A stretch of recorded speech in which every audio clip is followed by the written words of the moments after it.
ਵਾਹਿਗੁਰੂ ਜੀ ਕਾ ਖਾਲਸਾ ਵਾਹਿਗੁਰੂ ਜੀ ਕੀ ਫਤਿਹ। ਮੈਂ ਤੁਹਾਡੀ ਹੋਸਟ ਨੀਲਮ ਕੌਰ ਤੇ ਮੈਂ ਟੀਵੀ 84 ਦੇ ਸਾਰੇ ਦਰਸ਼ਕਾਂ ਦਾ ਹਾਰਦਿਕ ਸਵਾਗਤ ਕਰਦੀ ਹਾਂ ਪ੍ਰੋਗਰਾਮ ਸੱਚੋ ਸੱਚ ਵਿੱਚ। ਪੰਥ ਦੀ ਮਹਾਨ ਸ਼ਖਸੀਅਤ ਡਾਕਟਰ ਅਮਰਜੀਤ ਸਿੰਘ ਜੀ ਮੇਰੇ ਨਾਲ ਬੈਠੇ ਹੋਏ ਨੇ। ਆਓ ਉਹਨਾਂ ਨਾਲ ਮਿਲ ਕੇ ਪ੍ਰੋਗਰਾਮ ਸ਼ੁਰੂ ਕਰੀਏ। And doctor sahib welcome to our show. Thank you. And doctor sahib ਅੱਜ 19 ਜੂਨ 2013 6 ਹਾਰਟ ਨਾਨਕਸ਼ਾਹੀ ਸੰਮਤ 545 ਦਾ ਦਿਨ ਹੈ ਤੇ ਹੁਣ ਅਸੀਂ ਆਪਣੇ ਪ੍ਰੋਗਰਾਮ ਦੀ ਸ਼ੁਰੂਆਤ ਸਾਡੇ ਦਰਸ਼ਕਾਂ ਵੱਲੋਂ ਆਈਆਂ emails, phone messages, text messages, Facebook messages ਅਤੇ ਟਵਿੱਟਰ ਮੈਸੇजेस ਦੇ ਨਾਲ ਕਰਦੇ ਹਾਂ। ਸ਼ੁਰੂ ਕਰਨ ਤੋਂ ਪਹਿਲਾਂ ਸਭ ਤੋਂ ਪਹਿਲਾਂ ਤਾਂ ਮੈਂ ਦਰਸ਼ਕਾਂ ਤੋਂ ਮਾਫੀ ਚਾਹਾਂਗਾ ਜੀ ਕਿ ਕੱਲ੍ਹ ਕਿਸੇ ਐਮਰਜੈਂਸੀ ਮੀਟਿੰਗ ਦੀ ਵਜ੍ਹਾ ਕਰਕੇ ਅਸੀਂ ਪ੍ਰੋਗਰਾਮ ਲਾਈਵ ਕੱਲ੍ਹ ਨਹੀਂ ਕਰ ਸਕੇ ਜੀ। ਔਰ ਬਹੁਤ ਸਾਰੀਆਂ ਕਾਲਾਂ ਵੀ ਆਈਆਂ ਨੇ ਜਿਹੜੇ ਇੰਤਜ਼ਾਰ ਕਰਦੇ ਨੇ ਕਿ ਰੋਜ਼ਾਨਾ ਇਸ਼ੂਜ਼ ਡਿਸਕਸ ਹੋਣੇ ਨੇ। ਜੀ ਜੀ। ਸੋ ਅਸੀਂ ਇਸ ਦੇ ਲਈ ਮਾਫੀ ਚਾਹੁੰਦੇ ਹਾਂ। ਜੀ ਬਿਲਕੁਲ। ਸਾਡਾ ਪਹਿਲਾ ਈਮੇਲ ਮੈਸੇਜ ਸਪੇਨ ਤੋਂ ਵੀਰ ਗੁਰਜੀਤ ਸਿੰਘ ਜੀ ਦਾ ਹੈ। ਇਹ ਲਿਖਦੇ ਹਨ, ਡਾਕਟਰ ਅਮਰਜੀਤ ਸਿੰਘ ਜੀ ਸਤਿ ਸ਼੍ਰੀ ਅਕਾਲ। ਮੈਂ ਤੁਹਾਨੂੰ ਪੁੱਛਣਾ ਚਾਹੁੰਦਾ ਹਾਂ ਕਿ 1947 ਵਿੱਚ ਇੰਡੀਆ ਅਤੇ ਪਾਕਿਸਤਾਨ ਦੀ ਵੰਡ 'ਚ ਪੰਜਾਬ ਨੂੰ ਕਿਉਂ ਦੋ ਹਿੱਸਿਆਂ ਵਿੱਚ ਵੰਡਿਆ ਗਿਆ? ਇਸ ਵਿੱਚ ਕੀ ਕਾਰਨ ਸੀ ਕਿ ਦੋ ਦੇਸ਼ਾਂ ਦੀ ਵੰਡ ਵਿੱਚ ਪੰਜਾਬ ਨੂੰ ਦੋ ਹਿੱਸੇ ਹੋਣਾ ਪਿਆ? ਕੀ ਇਸ ਵਿੱਚ ਗਾਂਧੀ ਦੀ ਕੋਈ ਚਾਲ ਸੀ? ਹੈ ਡਾਕਟਰ ਸਾਹਿਬ।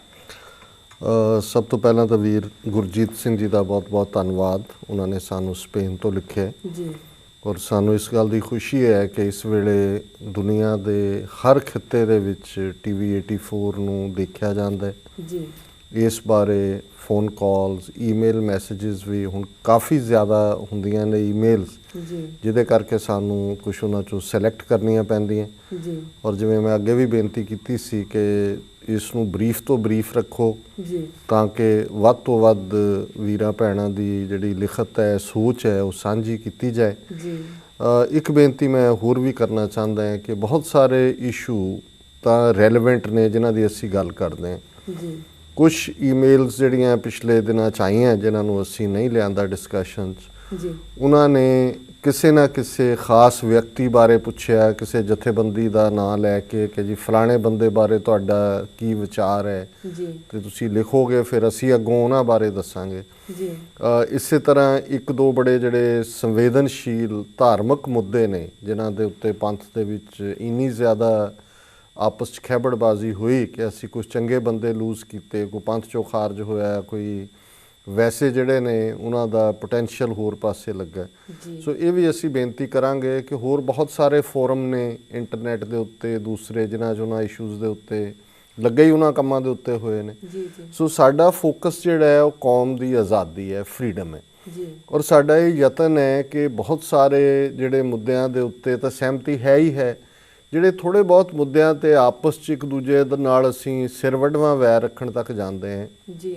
ਘੱਟੋ ਘੱਟ ਇਸ ਫੋਰਮ ਦੇ ਉੱਤੇ ਅਸੀਂ ਉਹਨਾਂ ਗੱਲਾਂ ਨੂੰ ਪਿੱਛੇ ਛੱਡ ਕੇ ਤੇ ਮੁੱਢਲੇ ਤੌਰ 'ਤੇ ਇਸ ਗੱਲ 'ਤੇ ਫੋਕਸ ਕਰੀਏ ਕਿ ਕਿਸ ਉਦਮ 'ਤੇ ਰਾਜ ਮਿਲੇ, ਸ਼ਤਰੂ 'ਤੇ ਸਭ ਹੋਵੇ ਮੀਤਾ। ਇਹ ਸਾਡਾ ਫੋਕਸ ਹੋਏ। ਸੋ ਮੈਂ ਉਹਨਾਂ ਵੀਰਾਂ ਭੈਣਾਂ ਤੋਂ ਮਾਫੀ ਚਾਹਾਂਗਾ ਕਿ ਜਿਨ੍ਹਾਂ ਦੀਆਂ ਇਹਨਾਂ ਵਿਸ਼ਿਆਂ ਦੇ ਉੱਤੇ ਜਿਨ੍ਹਾਂ ਦਾ ਮੈਂ ਜ਼ਿਕਰ ਕੀਤਾ ਈਮੇਲਸ ਆਈਆਂ ਅਤੇ ਉਹਨਾਂ ਨੂੰ ਅਸੀਂ ਸ਼ਾਮਲ ਨਹੀਂ ਕੀਤਾ ਔਰ ਨਾ ਹੀ ਅਸੀਂ ਅੱਗੇ ਤੋਂ ਵੀ ਕਰਾਂਗੇ। ਸੋ ਇਸ ਕਿਸਮ ਦੇ ਮੁੱਦਿਆਂ ਨੂੰ ਵੀ ਅਵੋਇਡ ਕੀਤਾ ਜਾਏ। ਵੀਰ ਗੁਰਜੀਤ ਸਿੰਘ ਹੋਰਾਂ ਨੇ ਜਿਹੜਾ ਬੜਾ ਸਿੰਪਲ ਇੱਕ ਸਵਾਲ ਜਿਸ ਦੇ ਵਿੱਚ ਲਗਭਗ ਇੱਕ ਸਦੀ ਦਾ ਇਤਿਹਾਸ ਬਿਆਨ ਕਰਨਾ ਪਏਗਾ ਕਿ ਪੰਜਾਬ ਹੀ ਮੁੱਖ ਤੌਰ 'ਤੇ ਕਿਉਂ ਡਿਵਾਈਡ ਹੋਇਆ। ਦੋਵੇਂ ਪਾਸਿਆਂ ਦੇ ਪੰਜਾਬਾਂ ਨੇ ਜਾਂ ਕਿਸੇ ਹੱਦ ਤੱਕ ਬੰਗਾਲ ਵੀ ਵੰਡਿਆ ਗਿਆ ਜਿਹਦੇ 'ਚ ਕਿ ਆਪਸ ਦੇ ਵਿੱਚ ਕਾਫੀ ਸਿਵਲ ਵਾਰ ਵਰਗੀ ਸਿਚੁਏਸ਼ਨ ਹੋਈ। ਇਹ ਸਥਿਤੀ ਕਿਉਂ ਡਿਵੈਲਪ ਹੋਈ ਔਰ ਉਹਦੇ 'ਚ ਉਹਨਾਂ ਨੇ ਫਿਰ ਪੁੱਛਿਆ ਕਿ ਵੀ ਗਾਂਧੀ ਇਸ ਸਾਜ਼ਿਸ਼ ਦਾ ਹਿੱਸਾ ਸੀ ਜਾਂ ਉਹਦੀ ਵਜ੍ਹਾ ਕਰਕੇ ਹੋਇਆ। ਦੇਖੋ, ਬ੍ਰਿਟਿਸ਼ ਜਿਹੜੇ ਨੇ ਈਸਟ ਇੰਡੀਆ ਕੰਪਨੀ ਬਣਾ ਕੇ ਵਪਾਰੀ ਕੰਪਨੀ ਦੇ ਤੌਰ 'ਤੇ ਆਏ। ਭਾਰਤ ਨੂੰ, ਜਿਹਨੂੰ ਕਦੇ ਸੋਨੇ ਦੀ ਚਿੜੀਆ ਕਰਕੇ ਜਾਣਿਆ ਜਾਂਦਾ ਸੀ, ਲੰਬਾ ਵਕਤ 1000 ਸਾਲ ਬਾਹਰੋਂ ਆਉਣ ਵਾਲੇ ਵਿਦੇਸ਼ੀ ਜਿਹੜੇ ਧਾੜਵੀ ਨੇ, ਹਮਲਾਵਰ ਨੇ, ਕੁਛ ਉੱਥੇ ਆ ਕੇ ਉੱਥੋਂ ਦੀ ਮਿੱਟੀ ਦਾ ਹਿੱਸਾ ਹੋ ਗਏ, ਉੱਥੇ ਹੀ ਸੈਟਲ ਹੋ ਗਏ, ਉਹ ਵੀ ਉਨੇ ਕੀ ਹਿੰਦੁਸਤਾਨੀ ਬਣ ਗਏ। ਲੇਕਿਨ ਹਿੰਦੁਸਤਾਨ ਅੱਜ ਜਿਸ ਫਾਰਮ ਦੇ ਵਿੱਚ ਅਸੀਂ ਦੇਖਦੇ ਹਾਂ ਜਿਓਗ੍ਰਾਫੀਕਲ, ਇਸ ਤਰ੍ਹਾਂ ਕਦੇ ਵੀ ਨਹੀਂ ਸੀ, ਕਦੇ ਵੀ, ਕਿਉਂਕਿ ਇੰਡੀਆ ਕਦੇ ਵੀ as a country, as a ਮੁਲਕ, ਉਹਦੀ ਕੋਈ ਜਿਓਗ੍ਰਾਫੀਕਲ ਐਂਟੀਟੀ ਨਹੀਂ ਰਹੀ ਹੈ। ਉਹਦੇ 'ਚ ਹਮੇਸ਼ਾ ਇੰਡੀਪੈਂਡੈਂਟ ਰਿਆਸਤਾਂ ਕੁਝ ਹਿੱਸਾ ਸਾਊਥ ਇੰਡੀਆ। ਇਹੀ ਕਾਰਨ ਹੈ ਕਿ ਜਦੋਂ ਤੁਸੀਂ ਸੱਭਿਆਚਾਰ ਵਾਈਜ਼ ਦੇਖਦੇ ਹੋ ਤੇ ਦੱਖਣੀ ਭਾਰਤ ਦਾ ਸੱਭਿਆਚਾਰ ਬਿਲਕੁਲ ਅਲੱਗ ਹੈ। ਦੱਖਣੀ ਭਾਰਤ ਦੇ ਵਿੱਚ ਜਿਹੜੀਆਂ 4 ਪ੍ਰਮੁੱਖ ਸਟੇਟਾਂ ਨੇ, ਕਰਨਾਟਕਾ, ਤਮਿਲਨਾਡੂ, ਕੇਰਲਾ, ਆਂਧਰਾ ਪ੍ਰਦੇਸ਼, ਜੀ ਉਹਨਾਂ ਦੀਆਂ ਜ਼ਬਾਨਾਂ ਦਾ ਵੀ ਕੋਈ ਇਹ ਨਹੀਂ ਹੈ ਵੀ ਉਹ ਸੰਸਕ੍ਰਿਤ ਚੋਂ ਨਿਕਲੀਆਂ ਨੇ। ਜੀ ਹੁਣ ਜਿਹੜੀ ਦਰਾਵੜ ਲੈਂਗੁਏਜ ਹੈ, ਜਿਹੜੀ ਮੁੱਖ ਤੌਰ ਤੇ ਤਮਿਲਨਾਡੂ 'ਚ ਬੋਲੀ ਜਾਂਦੀ ਹੈ, ਔਰ ਜਿਹੜੀ ਤੇਲਗੂ, ਕੰਨੜ ਔਰ ਮਲਿਆਲਮ 'ਚ ਵੀ ਉਹਨਾਂ ਦੇ ਸ਼ਬਦ ਨੇ, ਜੀ ਉਸ ਨੂੰ ਇੱਕ ਅਲੱਗ ਕਲਾਸੀਕਲ ਲੈਂਗੁਏਜ ਦਾ ਸਟੇਟਸ ਇਵਨ ਭਾਰਤ ਦੇ ਵਿੱਚ ਵੀ ਦਿੱਤਾ ਹੋਇਆ, ਕਿਉਂਕਿ ਉਹਦਾ ਸੰਸਕ੍ਰਿਤ ਨਾਲ ਕੋਈ ਤਾਲੁਕ ਨਹੀਂ। ਜੀ ਸੋ ਉਹਨਾਂ ਦਰਾਵੜ ਲੋਕਾਂ ਦਾ ਆਪਣਾ ਇੰਡੀਪੈਂਡੈਂਟ ਸੱਭਿਆਚਾਰ ਹੈ, ਅਲੱਗ ਬੋਲੀ, ਅਲੱਗ ਜ਼ਬਾਨ, ਅਲੱਗ ਰਹਿਣ ਸਹਿਣ, ਉਹਨਾਂ ਦਾ ਕੁਝ ਵੀ ਨਹੀਂ ਮਿਲਦਾ ਹੈ। ਜੀ ਸੋ ਉਹ ਕਦੇ ਵੀ ਮੁੱਖ ਧਾਰਾ ਭਾਰਤ ਦਾ ਹਿੱਸਾ ਵੀ ਨਹੀਂ ਰਹੇ। ਜੀ ਈਵਨ ਜਦੋਂ ਅਸੀਂ ਮੁਗਲਾਂ ਦੇ ਜਾਂ ਉਸ ਤੋਂ ਪਹਿਲਾਂ ਦੂਸਰਿਆਂ ਦੇ ਰਾਜ ਦੀ ਗੱਲ ਵੀ ਕਰਦੇ ਹਾਂ, ਜਦੋਂ ਬਹੁਤ ਵਾਰੀ ਭਾਰਤ ਕਿਹਾ ਜਾਂਦਾ ਤੇ ਲੱਗਦਾ ਹੈ ਵੀ ਜਿਵੇਂ ਇਸ ਕਿਸਮ ਦੀ ਸਾਰੀ ਐਂਟੀਟੀ ਤੇ ਉਹਨਾਂ ਦਾ ਹਿੱਸਾ ਹੋਏ। ਜੀ ਮੁਗਲਾਂ ਦੇ ਵੇਲੇ ਵੀ ਗੋਲਕੁੰਡਾ, ਜਿਹਦਾ ਥੋੜਾ ਹਿੱਸਾ ਆਂਧਰਾ 'ਚ ਹੈ ਅੱਜ, ਜਾਂ ਬੰਗਲੌਰ ਜਿਹਦੇ 'ਚ ਕਿ ਹੈਦਰ ਅਲੀ, ਬਾਅਦ ਵਿੱਚ ਟੀਪੂ ਸੁਲਤਾਨ ਬੜਾ ਬਹਾਦਰ ਯੋਧਾ ਹੋਇਆ। ਜੀ ਸੋ ਇਹ ਵੀ ਉਰਲਾ ਦੱਖਣ ਹੈ। ਇਹ ਨਹੀਂ ਹੈ ਵੀ ਉਹਨਾਂ ਦੀ ਜਿਹੜੀ ਪਹੁੰਚ ਹੈ ਕੋਈ ਤਮਿਲਨਾਡੂ ਮੁਗਲਾਂ ਦੇ ਥੱਲੇ ਸੀ ਸਾਰਾ ਜਾਂ। ਸੋ ਜਿਹੜੇ ਬ੍ਰਿਟਿਸ਼ ਨੇ, ਪੁਰਤਗਾਲੀ ਨੇ, ਦੂਸਰੀਆਂ ਫਰਾਂਸੀਸੀ ਨੇ, ਇਹ ਸਮੁੰਦਰੀ ਰਸਤੇ ਰਾਹੀਂ ਇਹਨਾਂ ਨੇ ਆਲਰੇਡੀ ਸਾਊਥ ਦੇ ਵਿੱਚ ਆਪਣਾ ਥਾਂ ਬਣਾਈ ਹੋਈ ਸੀ। ਜੀ ਔਰ ਅਸੀਂ ਇਹ ਦੇਖਦੇ ਹਾਂ ਕਿ 1757 ਦੀ ਪਲਾਸੀ ਦੀ ਲੜਾਈ ਤੋਂ ਬਾਅਦ ਜਿਹਨੂੰ ਬੰਗਾਲ ਕਿਹਾ ਜਾਂਦਾ ਸੀ ਮੁੱਖ ਤੌਰ ਤੇ, ਉਹਦੇ 'ਚ ਉੜੀਸਾ ਵੀ ਬੰਗਾਲ ਦਾ ਹਿੱਸਾ ਸੀ, ਜੀ ਬਿਹਾਰ ਵੀ ਬੰਗਾਲ ਦਾ ਹਿੱਸਾ ਸੀ ਉਹਨਾਂ ਦੀ, ਇਹ ਬ੍ਰਿਟਿਸ਼ ਦਾ ਰਾਜ ਦਾ ਹਿੱਸਾ ਬਣ ਗਏ ਸੀ। ਜੀ ਸੋ ਪੰਜਾਬ ਜਿਹੜਾ ਹੈ ਉਹ 1846 'ਚ ਪਹਿਲੀ ਐਂਗਲੋ ਸਿੱਖ ਵਾਰ ਤੇ 1849 ਦੇ ਵਿੱਚ ਉਹਨਾਂ ਨੇ ਫਾਈਨਲੀ ਪੰਜਾਬ ਨੂੰ ਅਨੈਕਸ ਕੀਤਾ। ਸੋ ਮੁਕਤਸਰ ਗੱਲ ਇਹ ਹੈ ਕਿ ਪੰਜਾਬ ਨੇ ਸਿਰਫ 98 ਸਾਲ ਬ੍ਰਿਟਿਸ਼ ਸਾਮਰਾਜ ਦੀ ਗੁਲਾਮੀ ਕਬੂਲੀ, ਉਹ ਵੀ ਲੜੇ। ਜੀ ਸਭ ਤੋਂ ਜ਼ਿਆਦਾ ਕੁਰਬਾਨੀਆਂ ਜਿਹੜੀਆਂ ਨੇ ਉਹ ਕੀਤੀਆਂ ਸਿੱਖਾਂ ਨੇ। ਜੀ ਔਰ ਮੈਂ ਦੇਖ ਰਿਹਾ ਸੀ ਕਿ ਇੱਕ ਸਾਬਕਾ ਜਿਹੜਾ ਈਵਨ ਕਦੇ ਉਹਨੂੰ ਯੰਗ ਟਰਕ ਕਹਿੰਦੇ ਹੁੰਦੇ ਸੀ, ਜੀ ਉਹਨੇ ਹੀ ਇੱਕ ਥਾਂ ਦੇ ਉੱਤੇ ਇਹ ਗੱਲ ਕਹੀ ਹੈ ਕਿ ਜਲਿਆਂਵਾਲੇ ਬਾਗ 'ਚ ਤਾਂ ਸਿੱਖ ਵੀ ਮਰੇ ਸੀ, ਹਿੰਦੂ ਵੀ ਮਰੇ ਸੀ, ਮੁਸਲਮਾਨ ਵੀ ਮਰੇ ਸੀ, ਜੀ ਪਰ ਕਿਸੇ ਹਿੰਦੂ ਜਾਂ ਮੁਸਲਮਾਨ ਨੇ ਜਾ ਕੇ ਨਾ ਮਾਰ ਦਿੱਤਾ ਮਾਈਕਲ ਆਡਵਾਇਰ ਨੂੰ, ਸਿੱਖ ਦੇ ਹਿੱਸੇ ਹੀ ਕਿਉਂ ਆਇਆ। ਸੋ ਇਹ ਜ਼ਾਹਰ ਹੈ ਵੀ ਇਹ ਜਿਹੜੇ ਸਾਡੇ ਇਸ ਕਿਸਮ ਦਾ ਵਿਰੋਧ ਕਰਨ ਵਾਲੇ ਵੀ ਜਦੋਂ ਬੈਠਦੇ ਨੇ, ਜੀ ਗੱਲ ਤਾਂ ਉਹ ਕਰਦੇ ਨੇ। ਜੀ ਜੀ ਸੋ ਪੰਜਾਬ ਸਭ ਤੋਂ ਅਖੀਰ ਤੱਕ ਆਜ਼ਾਦ ਰਿਹਾ ਔਰ ਇਸ ਪੰਜਾਬ ਨੂੰ ਜਿਹੜਾ ਪੰਜਾਬ ਸਾਂਝਾ ਪੰਜਾਬ ਸੀ, ਜਦੋਂ ਅਸੀਂ ਸ਼ਾਹ ਮੁਹੰਮਦ ਦੀ ਗੱਲ ਕਰਦੇ ਹਾਂ ਜੀ ਤੇ ਸ਼ਾਹ ਮੁਹੰਮਦ ਕੀਰਨੇ ਪਾਉਂਦਾ ਉਸ ਰਾਜ ਦੇ ਜਾਣ ਤੇ ਜਿਹੜਾ ਸਾਂਝਾ ਰਾਜ ਹੈ, ਜੀ ਔਰ ਉਹਦੇ 'ਚ ਵੀ ਸ਼ਾਹ ਮੁਹੰਮਦ ਨੇ 2 ਗੱਲਾਂ ਬੜੀਆਂ ਸਿਗਨੀਫਿਕੈਂਟ ਕਹੀਆਂ ਜਿਨ੍ਹਾਂ ਬਾਰੇ ਸਾਡੇ ਬਹੁਤਿਆਂ ਦਾ ਧਿਆਨ ਨਹੀਂ ਜਾਂਦਾ। ਜਦੋਂ ਅਸੀਂ ਵੱਖਰੀ ਐਂਟੀਟੀ ਦੀ ਗੱਲ ਕਰਦੇ ਹਾਂ ਜਾਂ ਅਸੀਂ ਪੰਜਾਬ ਦਾ ਸੱਭਿਆਚਾਰ ਬਾਕੀ ਦੇਸ਼ਾਂ ਨਾਲੋਂ, ਜਿਵੇਂ ਦੱਖਣੀ ਭਾਰਤ ਬਿਲਕੁਲ ਉਹਦਾ ਕੋਈ ਲਾਗਾ ਦੇਗਾ ਨਹੀਂ ਹੈ ਉੱਤਰ ਨਾਲ, ਇਵੇਂ ਪੰਜਾਬ ਦਾ ਸੱਭਿਆਚਾਰ ਵੀ ਗੰਗਾ ਜਮਨਾ ਕਲਚਰ ਤੋਂ ਇੱਕ ਵੱਖਰਾ ਕਲਚਰ ਹੈ। ਸਾਡਾ ਕਲਚਰ ਪੰਜਾਬ ਦਾ ਜਮਨਾ ਤੇ ਆ ਕੇ ਮੁੱਕ ਜਾਂਦਾ ਹੈ ਔਰ ਜਮਨਾ ਔਰ ਗੰਗਾ ਦੇ ਵਿਚਕਾਰ ਇਹ ਧੋਤੀ ਟੋਪੀ ਕਲਚਰ ਹੈ ਜਿਹੜਾ ਕਿ ਸਾੜੀ ਕਲਚਰ, ਔਰ ਇਹ ਸਾਰਾ ਉਹਨਾਂ ਦੀ ਜ਼ਬਾਨ, ਉਹ ਸਾਰਾ ਉਹਨਾਂ ਦਾ ਹਿੱਸਾ ਹੈ। ਜੀ ਔਰ ਇਹੀ ਕਾਰਨ ਸੀ ਕਿ ਜਦੋਂ ਅੰਗਰੇਜ਼ਾਂ ਨੇ ਸਿੱਖ ਰਾਜ ਦੇ ਉੱਤੇ ਧਾਵਾ ਬੋਲਿਆ, ਜਿਸ ਦੇ ਵਿੱਚ ਯੂਪੀ ਦੇ ਮਿਸਰ ਔਰ ਜੰਮੂ ਕਸ਼ਮੀਰ ਦੇ ਡੋਗਰਿਆਂ ਦਾ ਇੱਕ ਰੋਲ ਸੀ, ਤੇ ਸ਼ਾਹ ਮੁਹੰਮਦ ਦੀ ਕਲਮ ਚੱਲਦੀ ਹੈ। ਅੱਜ ਭਾਵੇਂ ਉਹਦੀ ਲਿਖਤ ਨੂੰ ਜੰਗਨਾਮਾ ਸਿੰਘਾਂ ਫਰੰਗੀਆਂ ਕਿਹਾ ਜਾਂਦਾ ਹੈ, ਪਰ ਉਹਦਾ ਓਰੀਜਨਲ ਨਾਂ ਜੰਗ ਹਿੰਦ ਪੰਜਾਬ ਹੈ। ਜੀ ਕਿਉਂਕਿ ਬਾਕੀ ਸਾਰਾ ਹਿੰਦੁਸਤਾਨ ਜਿਹਦੇ 'ਚ ਇਹ ਪੂਰਬ ਦੱਖਣ ਦਾ ਇਹ ਸਾਰਾ ਹਿੱਸਾ ਹੈ, ਇਹ ਉਹਨਾਂ ਦੇ ਸਹਿਯੋਗੀ ਬਣ ਕੇ ਫਰੰਟ ਜਿਹੜੀਆਂ ਪਲਟਨਾਂ ਸੀ ਜਿਨ੍ਹਾਂ ਨੇ ਹਮਲੇ ਕੀਤੇ ਔਰ ਸਿੱਖਾਂ ਦੇ ਨਾਲ ਪਹਿਲੀਆਂ ਜਿਹੜਾ ਹੈ ਪਲਟਨਾਂ ਉਹਨਾਂ ਦੀਆਂ ਆਈਆਂ, ਉਹ ਇਹਨਾਂ ਦੀਆਂ ਹੀ ਸੀ। ਇਸੇ ਲਈ ਇੱਕ ਪਾਸੇ ਤਾਂ ਸ਼ਾਹ ਮੁਹੰਮਦ ਕਹਿੰਦਾ ਕਿ ਜੰਗ ਹਿੰਦ ਪੰਜਾਬ ਦਾ ਹੋਣ ਲੱਗਾ, ਦੋਵੇਂ ਪਾਤਸ਼ਾਹੀ ਫੌਜਾਂ ਭਾਰੀਆਂ ਨੇ, ਅੱਜ ਹੋਵੇ ਸਰਕਾਰ ਤਾਂ ਮੁੱਲ ਪਾਵੇ, ਜਿਹੜੀਆਂ ਖਾਲਸੇ ਨੇ ਤੇਗਾਂ ਮਾਰੀਆਂ। ਹੁਣ ਇੱਥੇ ਉਹ ਅੰਗਰੇਜ਼ਾਂ ਦੀ ਤੇ ਪੰਜਾਬ ਦੀ ਜੰਗ ਦੀ ਗੱਲ ਨਹੀਂ ਕਰ ਰਿਹਾ, ਜੰਗ ਹਿੰਦ ਪੰਜਾਬ, ਇੱਕ ਪਾਸੇ ਹਿੰਦ ਹੈ ਇਹ ਸਾਰੇ, ਔਰ ਇੱਕ ਥਾਂ ਹੋਰ ਸ਼ਾਹ ਮੁਹੰਮਦ ਕਹਿੰਦੇ ਵੀ ਕਈ ਕੋਟ ਚੜੇ ਪੂਰਬੀ ਦੱਖਣੀ ਜੀ, ਸ਼ਾਹ ਮੁਹੰਮਦਾ ਤੁਸੀਂ ਪੰਜਾਬੀ ਹੋ ਜੀ, ਕੀਰਤ ਸਿੰਘ ਸਿਪਾਹੀ ਦੀ ਰੱਖਣੀ ਜੀ।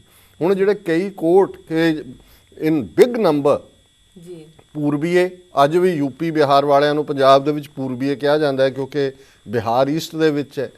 ਤੇ ਸ਼ਾਹ ਮੁਹੰਮਦ ਕਹਿੰਦਾ ਵੀ ਕਿਉਂਕਿ ਫਰੰਟਲ ਜਿਹੜੀਆਂ ਰੈਜੀਮੈਂਟਾਂ ਨੇ ਉਹ ਪੂਰਬੀਆਂ ਦੀਆਂ ਨੇ, ਬਿਹਾਰੀਆਂ ਔਰ ਯੂਪੀ ਦੇ ਬਈਆਂ ਦੀਆਂ ਨੇ, ਜਾਂ ਦੱਖਣੀ ਨੇ, ਮਦਰਾਸੀ ਨੇ, ਕਈ ਕੋਟ ਚੜੇ ਪੂਰਬੀ ਦੱਖਣੀ ਜੀ। ਹੁਣ ਪੰਜਾਬ ਦੀ ਇੱਕ ਐਂਟੀਟੀ ਜਿਹਦਾ ਸੱਭਿਆਚਾਰ ਜਿਸ ਨੂੰ ਪੰਜਾਬ ਦੇ ਵਿੱਚ ਇੱਕ ਸਾਂਝੀ ਸਰਕਾਰੇ ਖਾਲਸਾ ਦੇ ਥੱਲੇ ਬਿਲਟ ਕੀਤਾ ਹੈ। ਇਹ ਇੱਕ ਐਂਟੀਟੀ ਸੀ। 20ਵੀਂ ਸਦੀ ਸ਼ੁਰੂ ਹੋਈ, ਅਲੱਗ-ਅਲੱਗ ਜਦੋਂ ਵੋਟਿੰਗ ਸਿਸਟਮ 1930s ਤੱਕ ਡਿਵੈਲਪ ਹੋਇਆ, ਅੰਗਰੇਜ਼ਾਂ ਨੇ ਸੈਪਰੇਟ ਇਲੈਕਟੋਰੇਟ, ਹਿੰਦੂ ਆਪਣੇ ਨੁਮਾਇੰਦਿਆਂ ਲਈ ਵੋਟਾਂ ਪਾਉਂਦੇ ਸੀ, ਸਿੱਖ ਆਪਣੇ ਨੁਮਾਇੰਦਿਆਂ ਲਈ ਪਾਉਂਦੇ ਸੀ, ਮੁਸਲਮਾਨ ਆਪਣੇ ਲਈ ਪਾਉਂਦੇ ਸੀ।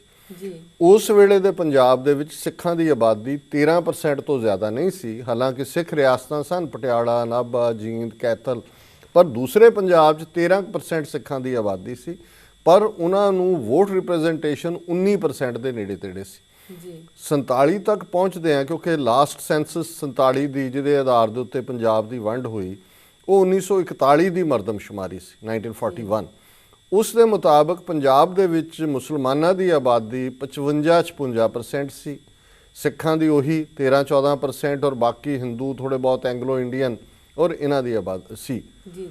ਹੁਣ ਗੱਲ ਦੇਸ਼ ਵੰਡ ਦੀ, ਪੰਜਾਬ ਵੰਡ ਦੀ ਨਹੀਂ ਹੈ।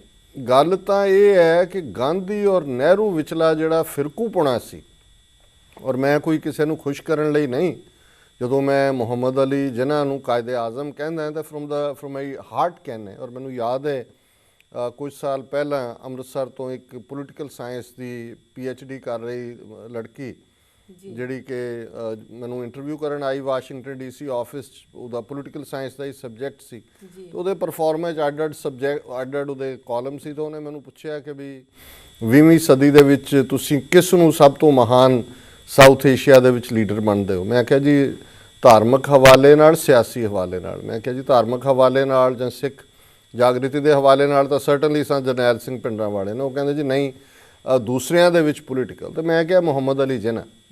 ਤੇ ਉਹ ਇੱਕਦਮ ਜਿਵੇਂ ਸ਼ੈਲ ਸ਼ੌਕਡ ਹੁੰਦਾ ਉਵੇਂ ਸੀ। ਹੁਣ ਉੱਥੇ ਬੈਠਿਆਂ ਦੇ ਦਿਮਾਗ ਇਵੇਂ ਵਾਸ਼ ਕੀਤੇ ਹੋਏ ਨੇ ਕਿ ਉਹ ਇਮਾਨਦਾਰੀ ਦੇ ਨਾਲ ਕਿਸੇ ਸਿਚੁਏਸ਼ਨ ਨੂੰ ਐਨਾਲਾਈਜ਼ ਹੀ ਨਹੀਂ ਕਰਦੇ ਨੇ। ਫਿਰ ਮੈਂ ਉਹਨੂੰ ਉਸ ਦੀ ਰੀਜ਼ਨਿੰਗ ਦਿੱਤੀ ਕਿ ਕਿਉਂ, ਕਿ ਬਈ ਇੱਕ ਮੈਨ ਆਫ ਇੰਟੈਗ੍ਰਿਟੀ ਸੀ, was a truly secular man. ਜੇ ਉਹਨਾਂ ਨੇ 23 ਮਾਰਚ 1940 ਨੂੰ ਪਾਕਿਸਤਾਨ ਦਾ ਰੈਜ਼ੋਲੂਸ਼ਨ ਕੀਤਾ, ਕਿਉਂਕਿ ਉਦੋਂ ਤੱਕ ਉਹ ਇਸ ਸਿੱਟੇ ਤੇ ਪਹੁੰਚ ਚੁੱਕੇ ਸੀ ਕਿ ਇਹ ਗਾਂਧੀ ਔਰ ਨਹਿਰੂ ਇਹ ਬਾਹਰੋਂ ਤਾਂ ਬੜੇ ਸੈਕੂਲਰ ਬਣੇ ਹੋਏ ਨੇ, ਪਰ ਇਹਨਾਂ ਦੇ ਅੰਦਰ ਫਿਰਕੂਪੁਣਾ। ਜਦੋਂ ਅੰਗਰੇਜ਼ ਚਲੇ ਗਏ, ਔਰ ਇਹ ਗੱਲ 1946 ਤੱਕ ਵੀ ਕਾਇਦੇ ਆਜ਼ਮ ਨੇ ਆਪਣੀਆਂ ਆਪਸ਼ਨਸ ਓਪਨ ਰੱਖੀਆਂ ਸੀ ਕਿ ਕੋਈ ਆਪਸੀ ਗਰੁੱਪ A, ਗਰੁੱਪ B, ਕੋਈ ਸਾਂਝ ਦੀ ਗੱਲ ਬਣ ਜਾਏ। ਪਰ ਜਦੋਂ ਨਹਿਰੂ ਨੇ ਪ੍ਰੈਸ ਕਾਨਫਰੰਸ 'ਚ ਇਹ ਗੱਲ ਕਹੀ ਕਿ ਜੀ ਜਿਹੜੀ ਕਾਂਸਟੀਟਿਊਂਟ ਅਸੈਂਬਲੀ ਹੈ ਉਹਦੇ 'ਚ ਤਾਂ ਸਿੰਪਲ ਮੈਜੋਰਿਟੀ ਦੇ ਨਾਲ ਕਾਂਸਟੀਟਿਊਸ਼ਨ ਬਣੇਗਾ, ਤੇ ਉਹਨਾਂ ਨੇ ਕਿਹਾ ਜੀ ਇਨਫ ਇਜ਼ ਇਨਫ। ਹੁਣ ਅਸੀਂ ਪਾਕਿਸਤਾਨ ਤੋਂ ਘੱਟ ਕੁਛ ਨਹੀਂ ਚਾਹੁੰਦੇ, ਭਾਵੇਂ ਸਾਨੂੰ 24 ਘੰਟੇ 'ਚ ਇੱਕ ਵੇਲੇ ਖਾਣ ਨੂੰ ਮਿਲੇ ਔਰ ਟੁੱਟਾ ਭੱਜਾ ਜੋ ਟਰੰਕੇਟਡ ਵਨ ਹੋਏ, ਲੇਕਿਨ ਅਸੀਂ ਹੁਣ ਪਾਕਿਸਤਾਨ ਤੋਂ ਘੱਟ ਕੋਈ ਕੰਪਰੋਮਾਈਜ਼ ਨਹੀਂ ਕਰਨਾ। ਸੋ ਅਸੀਂ ਸਮਝਦੇ ਹਾਂ ਵੀ ਪਹਿਲਾ ਕਾਰਨ ਜੇ ਡਿਵੀਜ਼ਨ ਦਾ, ਔਰ ਉਸ ਡਿਵੀਜ਼ਨ ਦਾ ਜ਼ਾਹਰਾ ਮਤਲਬ ਹੈ ਕਿ ਸਿੱਖ ਜਿਹੜੇ ਨੇ ਉਹ ਵਿਚਕਾਰ ਆਏ। ਸਾਡੀ ਲੀਡਰਸ਼ਿਪ ਕੋਈ ਹਾਣ ਦੀ ਨਹੀਂ ਸੀ, ਨਾ ਅਸੀਂ ਮਿਸਟਰ ਜਿਨ੍ਹਾਂ ਨਾਲ ਨੈਗੋਸ਼ੀਏਟ ਕੀਤਾ, ਨਾ ਕੋਈ ਕਾਂਗਰਸ ਦੇ ਨਾਲ ਪ੍ਰੋਪਰ ਨੈਗੋਸ਼ੀਏਸ਼ਨ ਕੀਤੀ। ਅੰਗਰੇਜ਼ ਸਿੰਪਥੀ ਰੱਖਦੇ ਸੀ, ਕੁਝ ਬਣਾਉਣਾ ਚਾਹੁੰਦੇ ਸੀ ਸਿੱਖਾਂ ਦਾ, ਪਰ ਅਸੀਂ ਭੰਬਲ ਭੂਸੇ ਦਾ ਸ਼ਿਕਾਰ ਹੋ ਕੇ ਸਾਡੀ ਲੀਡਰਸ਼ਿਪ ਕਾਂਗਰਸ ਦੇ ਜਹਾਜ਼ ਤੇ ਚੜ੍ਹ ਗਈ। ਨਤੀਜੇ ਦੇ ਤੌਰ ਤੇ ਵੰਡ ਤਾਂ ਅਲਟੀਮੇਟਲੀ ਪਾਕਿਸਤਾਨ ਉੱਥੇ ਹੀ ਬਣਨਾ ਸੀ ਜਿੱਥੇ ਮੁਸਲਮਾਨਾਂ ਦੀ ਮੈਜੋਰਿਟੀ ਸੀ। 55% ਪੰਜਾਬ ਦੇ ਵਿੱਚ ਮੈਜੋਰਿਟੀ ਦੇ ਵਿੱਚ ਸਨ। ਸੋ ਉਹਨਾਂ ਨੇ ਸਿੱਖਾਂ ਨੂੰ ਫੇਵਰ ਕਰਦਿਆਂ, ਔਰ ਜਦੋਂ ਕਈ ਵਾਰੀ ਸਾਡੇ ਵੀ ਪ੍ਰੋਟੈਸਟ ਦੇ ਵਿੱਚ ਧੋਤੀ ਟੋਪੀ ਜਮਨਾ ਪਾਰ ਇਹ ਨਾਅਰਾ ਲਾਇਆ ਜਾਂਦਾ ਹੈ, ਤੇ ਇਹ ਕੋਈ ਨਫ਼ਰਤ ਦਾ ਨਹੀਂ ਪ੍ਰਤੀਕ ਹੈ। ਇਹ ਇਨਫੈਕਟ ਉਸ ਵੇਲੇ ਮੁਸਲਿਮ ਲੀਗ ਦਾ ਸਲੋਗਨ ਸੀ ਕਿ ਜਿਹੜੀ ਪਾਕਿਸਤਾਨ ਦੀਆਂ ਹੱਦਾਂ ਨੇ, ਕਿਉਂਕਿ ਪੰਜਾਬ ਉਦੋਂ ਜਮਨਾ ਤੱਕ ਸੀ, ਤੇ ਧੋਤੀ ਟੋਪੀ ਕਲਚਰ ਜਮਨਾ ਪਾਰ ਵਾਲਿਆਂ ਦਾ ਕਿ ਭਾਈ ਇਹ ਉੱਧਰ ਚਲੇ ਜਾਣ। ਹੁਣ ਅਸੀਂ ਵੀ ਸਮਝਦੇ ਹਾਂ ਵੀ ਵਾਹਗਾ ਤੱਕ ਅਸੀਂ ਆ ਹੀ ਗਏ ਹਾਂ, ਵਾਹਗਾ ਤੇ ਜਮਨਾ ਦੇ ਵਿਚਕਾਰ ਸਿੱਖ ਹੋਮਲੈਂਡ, ਸਿੱਖ ਕਲਚਰ, ਸਿੱਖ ਸੱਭਿਆਚਾਰ ਹੈ, ਤੇ ਇਹ ਜਮਨਾ ਪਾਰ ਹੀ ਜਾਣਗੇ। ਔਰ ਇਹਨਾਂ ਦੇ ਸਿੰਬਲ ਧੋਤੀ ਟੋਪੀ ਨੇ। ਸਾਡਾ ਤਾਂ ਗੁਰੂ ਨੇ ਦਸਤਾਰ ਸਾਨੂੰ ਦਿੱਤੀ ਹੋਈ ਹੈ, ਸਾਡਾ ਇੱਕ ਵੱਖਰਾ ਸੱਭਿਆਚਾਰ ਕਲਚਰ ਹੈ। ਸੋ ਗਾਂਧੀ ਦੀ ਸ਼ਰਾਰਤ ਜੇ ਸ਼ਬਦ ਨਾ ਵੀ ਕਹਿਣਾ ਹੋਏ, ਇਹਨਾਂ ਦਾ ਫਿਰਕੂਪਣਾ, ਗਾਂਧੀ ਨਹਿਰੂ ਦਾ ਕਮਿਊਨਲ ਮਾਈਂਡਸੈਟ, ਜਿਹਨੇ ਇਹ ਪ੍ਰਭਾਵ ਦਿੱਤਾ ਕਿ ਜਦੋਂ ਅੰਗਰੇਜ਼ ਚਲੇ ਗਏ ਉਹਨਾਂ ਨੇ ਘੱਟ ਗਿਣਤੀਆਂ ਦੇ ਨਾਲ, ਮੁਸਲਮਾਨਾਂ ਦੇ ਨਾਲ, ਸਿੱਖਾਂ ਦੇ ਨਾਲ ਠੀਕ ਸਲੂਕ ਨਹੀਂ ਕਰਨਾ।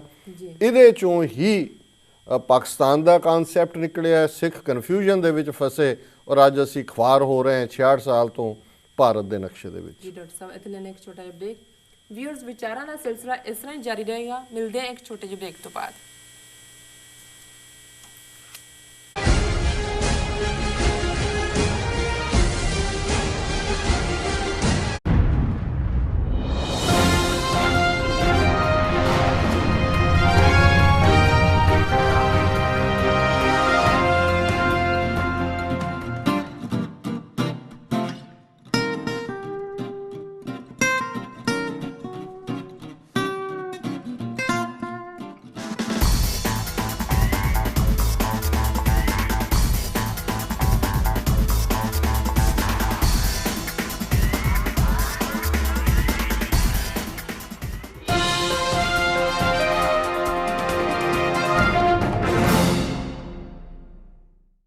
Sale. Joga Furniture ਦੀ closing down sale. Brand new leather made sofa set. ਜੇ ਤੁਸੀਂ ਲੈਣਾ ਲਾਓ, ਜੇ ਨਹੀਂ ਲੈਣਾ then ਗੱਦੇ ਨਹੀਂ ਤੁਹਾਨੂੰ ਦੇਣੀ free. Sexy chair not for ਮਸ਼ਹੂਰੀਆਂ sale. ਸੁਣ ਕੇ ਮੈਂ ਥੱਕ ਗਿਆ, ਅੱਕ ਗਿਆ, ਕੰਨ ਪੱਕ ਗਏ, ਮੇਰੇ ਕੰਨਾਂ ਦਾ ਕੋਈ ਇਲਾਜ ਕਰੋ। ਉਹ ਜੀ ਤੁਸੀਂ ਘਬਰਾਓ ਨਾ, ਰੇਡੀਓ KBJB ਸੁਣਿਆ ਕਰੋ। ਰੇਡੀਓ KBJB ਇਹ ਕਿਹੜੀ ਨਵੀਂ ਬਲਾ ਹੈ? ਨਹੀਂ ਜੀ, ਇਹ ਬਲਾ ਨਹੀਂ, ਇਹ ਰੇਡੀਓ ਖਾਲਸਾ ਬਾਗੀ ਜਾਂ ਬਾਦਸ਼ਾਹ, ਜਿਹੜਾ ਕਿ ਡੈਲਸ ਤੋਂ 24/7 ਚੱਲਦਾ ਹੈ, ਜਿਹਦੇ ਵਿੱਚ ਕੋਈ ਵੀ ਮਸ਼ਹੂਰੀ ਨਹੀਂ ਹੁੰਦੀ ਅਤੇ ਤੁਸੀਂ ਆਸਾਨੀ ਦੇ ਨਾਲ ਕਥਾ, ਕੀਰਤਨ, ਸਿਮਰਨ, ਕਵਿਸ਼ਰੀ, ਸੰਤ ਸਿੰਘ ਜੀ ਮਸਕੀਨ, ਲਾਈਵ ਟਾਕ ਸ਼ੋ, ਗੁਰਬਾਣੀ ਸੰਥਿਆ, ਧਾਰਮਿਕ, ਸਮਾਜਿਕ ਤੇ ਰਾਜਨੀਤਿਕ ਵਿਚਾਰਾਂ ਨੂੰ ਸੁਣ ਸਕਦੇ ਹੋ। ਉਹ ਤਾਂ ਬੱਲੇ ਬੱਲੇ ਫਿਰ ਇੱਥੇ ਹੀ ਬਸ ਨਹੀਂ, ਤੁਸੀਂ TV 84 ਨੂੰ 24 ਘੰਟੇ ਸੁਣ ਸਕਦੇ ਹੋ। ਬਸ ਤੁਹਾਨੂੰ ਸਿਰਫ ਫੋਨ ਨੰਬਰ ਡਾਇਲ ਕਰਨ ਦੀ ਲੋੜ ਆ 605 475 6853 ਅਤੇ 605 475। ਤੁਸੀਂ ਸਾਡੀ ਵੈਬਸਾਈਟ ਤੇ ਵੀ ਜਾ ਸਕਦੇ ਹੋ radiokbjb.com। ਬਾਗੀ ਨੇ ਹੁਣ ਤੇ ਬਾਦਸ਼ਾਹ ਹੀ ਬਾਦਸ਼ਾਹ। ਵਧਾਈਆਂ ਵਧਾਈਆਂ ਵਧਾਈਆਂ। ਵਾਹਿਗੁਰੂ ਜੀ ਕਾ ਖਾਲਸਾ, ਵਾਹਿਗੁਰੂ ਜੀ ਕੀ ਫਤਿਹ। TV 84 ਨੂੰ ਬਹੁਤ ਬਹੁਤ ਵਧਾਈਆਂ ਦੇਣਾ ਚਾਹਾਂਗੇ ਔਰ ਨਾਲ ਹੀ ਬੈਸਟ ਵਿਸ਼ੇਸ ਕਰਨਾ ਚਾਹਾਂਗੇ। ਵਾਹਿਗੁਰੂ ਮਿਹਰ ਕਰੇ ਇਹ ਚੈਨਲ ਹਰ ਘਰ ਵਿੱਚ ਚੱਲੇ ਔਰ ਸਾਰੇ ਇਹਨਾਂ ਦਾ ਫੇਵਰਿਟ ਬਣ ਜਾਵੇ। ਵਾਹਿਗੁਰੂ ਜੀ ਕਾ ਖਾਲਸਾ, ਵਾਹਿਗੁਰੂ ਜੀ ਕੀ ਫਤਿਹ। ਜਿਨ ਮੇਰਾ ਸਤਿਗੁਰ। TV 84 ਤੇ ਆ ਰਿਹਾ ਹੈ ਇੱਕ ਐਸਾ ਨਿਊਜ਼ ਸ਼ੋ ਜਿਸ ਦੇ ਵਿੱਚ ਗੱਲ ਕਰਾਂਗੇ ਹਰ ਉਸ ਘਟਨਾ ਦੇ ਬਾਰੇ ਜਿਸ ਦਾ ਸੰਬੰਧ ਦੁਨੀਆ ਵਿੱਚ ਵਸਦੇ ਹਰ ਇੱਕ ਸਿੱਖ ਦੇ ਨਾਲ ਹੈ। ਗੱਲ ਕਰਾਂਗੇ ਦੁਨੀਆ ਵਿੱਚ ਫੈਲੇ ਆਪਣੇ ਰਿਪੋਰਟਰਸ ਦੇ ਨਾਲ ਪੋਲਿਟਿਕਸ, ਸਾਇੰਸ, ਇਕਨੋਮਿਕਸ, ਸਪੋਰਟਸ ਅਤੇ ਹਿਊਮਨ ਰਾਈਟਸ ਦੇ ਇਸ਼ੂਜ਼। ਵੇਖੋ ਮੇਰੇ ਨਾਲ, ਅਸੀਂ ਸੰਸਦੀ ਖੇਚ ਨਹੀਂ, ਪੱਕੀਆਂ ਤੇ ਖਰੀਆਂ ਖਬਰਾਂ ਦਿੰਦੇ ਹਾਂ। ਸਿੱਖ ਸਮੱਸਿਆਵਾਂ ਤੇ ਤਿੱਖੀ ਨਜ਼ਰ। TV 84 news Monday through Friday 9:30 PM Eastern Time, live only on TV 84 ਤੇ।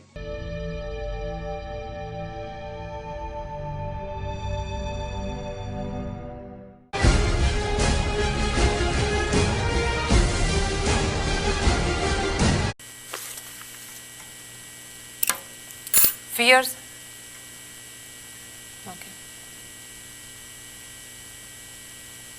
ਵੀਅਰਸ, ਤੁਹਾਡਾ ਪ੍ਰੋਗਰਾਮ ਸੱਚੋ ਸੱਚ ਵਿੱਚ ਫਿਰ ਦੁਬਾਰਾ ਸਵਾਗਤ ਹੈ। ਹਾਂ ਡਾਕਟਰ ਸਾਹਿਬ, ਸਾਡੀ ਅਗਲਾ ਈਮੇਲ ਮੈਸੇਜ ਵੀਰ ਪਰਮਿੰਦਰ ਸਿੰਘ ਸੰਧੂ ਜੀ ਦਾ ਹੈ ਜੀ। ਇਹ ਲਿਖਦੇ ਹਨ, ਮੈਂ ਪਿਛਲੇ ਕੁਝ ਸਮੇਂ ਤੋਂ ਇਹ ਸ਼ੋਅ ਵੇਖ ਰਿਹਾ ਹਾਂ। ਡਾਕਟਰ ਅਮਰਜੀਤ ਸਿੰਘ ਉਹਨਾਂ ਤੱਥਾਂ ਨੂੰ ਸਾਡੇ ਸਾਹਮਣੇ ਲਿਆਉਣ ਦਾ ਯਤਨ ਕਰ ਰਹੇ ਨੇ ਜਿਨ੍ਹਾਂ ਦੀ ਸਾਨੂੰ ਬਹੁਤਿਆਂ ਨੂੰ ਜਾਣਕਾਰੀ ਨਹੀਂ ਹੈ। ਮੈਂ ਡਾਕਟਰ ਸਾਹਿਬ ਨੂੰ ਉਸ ਸਮੇਂ ਤੋਂ ਸੁਣਦਾ ਆ ਰਿਹਾ ਹਾਂ ਜਦੋਂ ਕਿ ਉਹ ਵੱਖ-ਵੱਖ ਗੁਰਦੁਆਰਿਆਂ ਵਿੱਚ ਜਾ ਕੇ ਸੰਗਤਾਂ ਨੂੰ ਸੰਬੋਧਨ ਕਰਦੇ ਸਨ ਅਤੇ ਵੱਖ-ਵੱਖ ਸਿੱਖ ਮਸਲਿਆਂ ਬਾਰੇ ਦੱਸਦੇ ਸਨ। ਮੈਨੂੰ ਪਤਾ ਹੈ ਕਿ ਤੁਸੀਂ ਆਪਣੇ ਪ੍ਰੋਗਰਾਮਾਂ ਨੂੰ YouTube ਚੈਨਲ ਤੇ ਪਾਉਂਦੇ ਹੋ, ਪਰ ਜੇ ਤੁਹਾਡੀ ਟੀਮ ਇਸ ਪ੍ਰੋਗਰਾਮ ਦੀ ਆਡੀਓ ਜਾਂ MP3 ਸੀਰੀਜ਼ ਵੀ ਬਣਾਏ ਤਾਂ ਡਰਾਈਵ ਕਰਦਿਆਂ ਜਾਂ ਹੋਰ ਕੰਮ ਧੰਦੇ ਕਰਦਿਆਂ ਵੀ ਸੰਗਤਾਂ ਇਸ ਨੂੰ ਸੁਣ ਸਕਦੀਆਂ ਹਨ।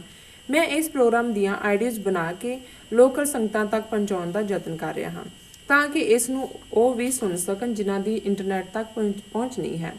ਸੋ ਜੇ ਤੁਹਾਡੀ ਟੀਮ ਵੱਲੋਂ ਸੀਰੀਜ਼ ਜਾਂ MP3 ਬਣਾਈਆਂ ਜਾ ਸਕਦੀਆਂ ਹਨ ਤਾਂ ਇਹ ਕਾਫੀ ਮਦਦਗਾਰ ਹੋ ਸਕਦਾ ਹੈ। ਕਿਰਪਾ ਕਰਕੇ ਮੇਰੀ ਈਮੇਲ ਦਾ ਜਵਾਬ ਜ਼ਰੂਰ ਦੇਣਾ। ਹਾਂ ਡਾਕਟਰ ਸਾਹਿਬ।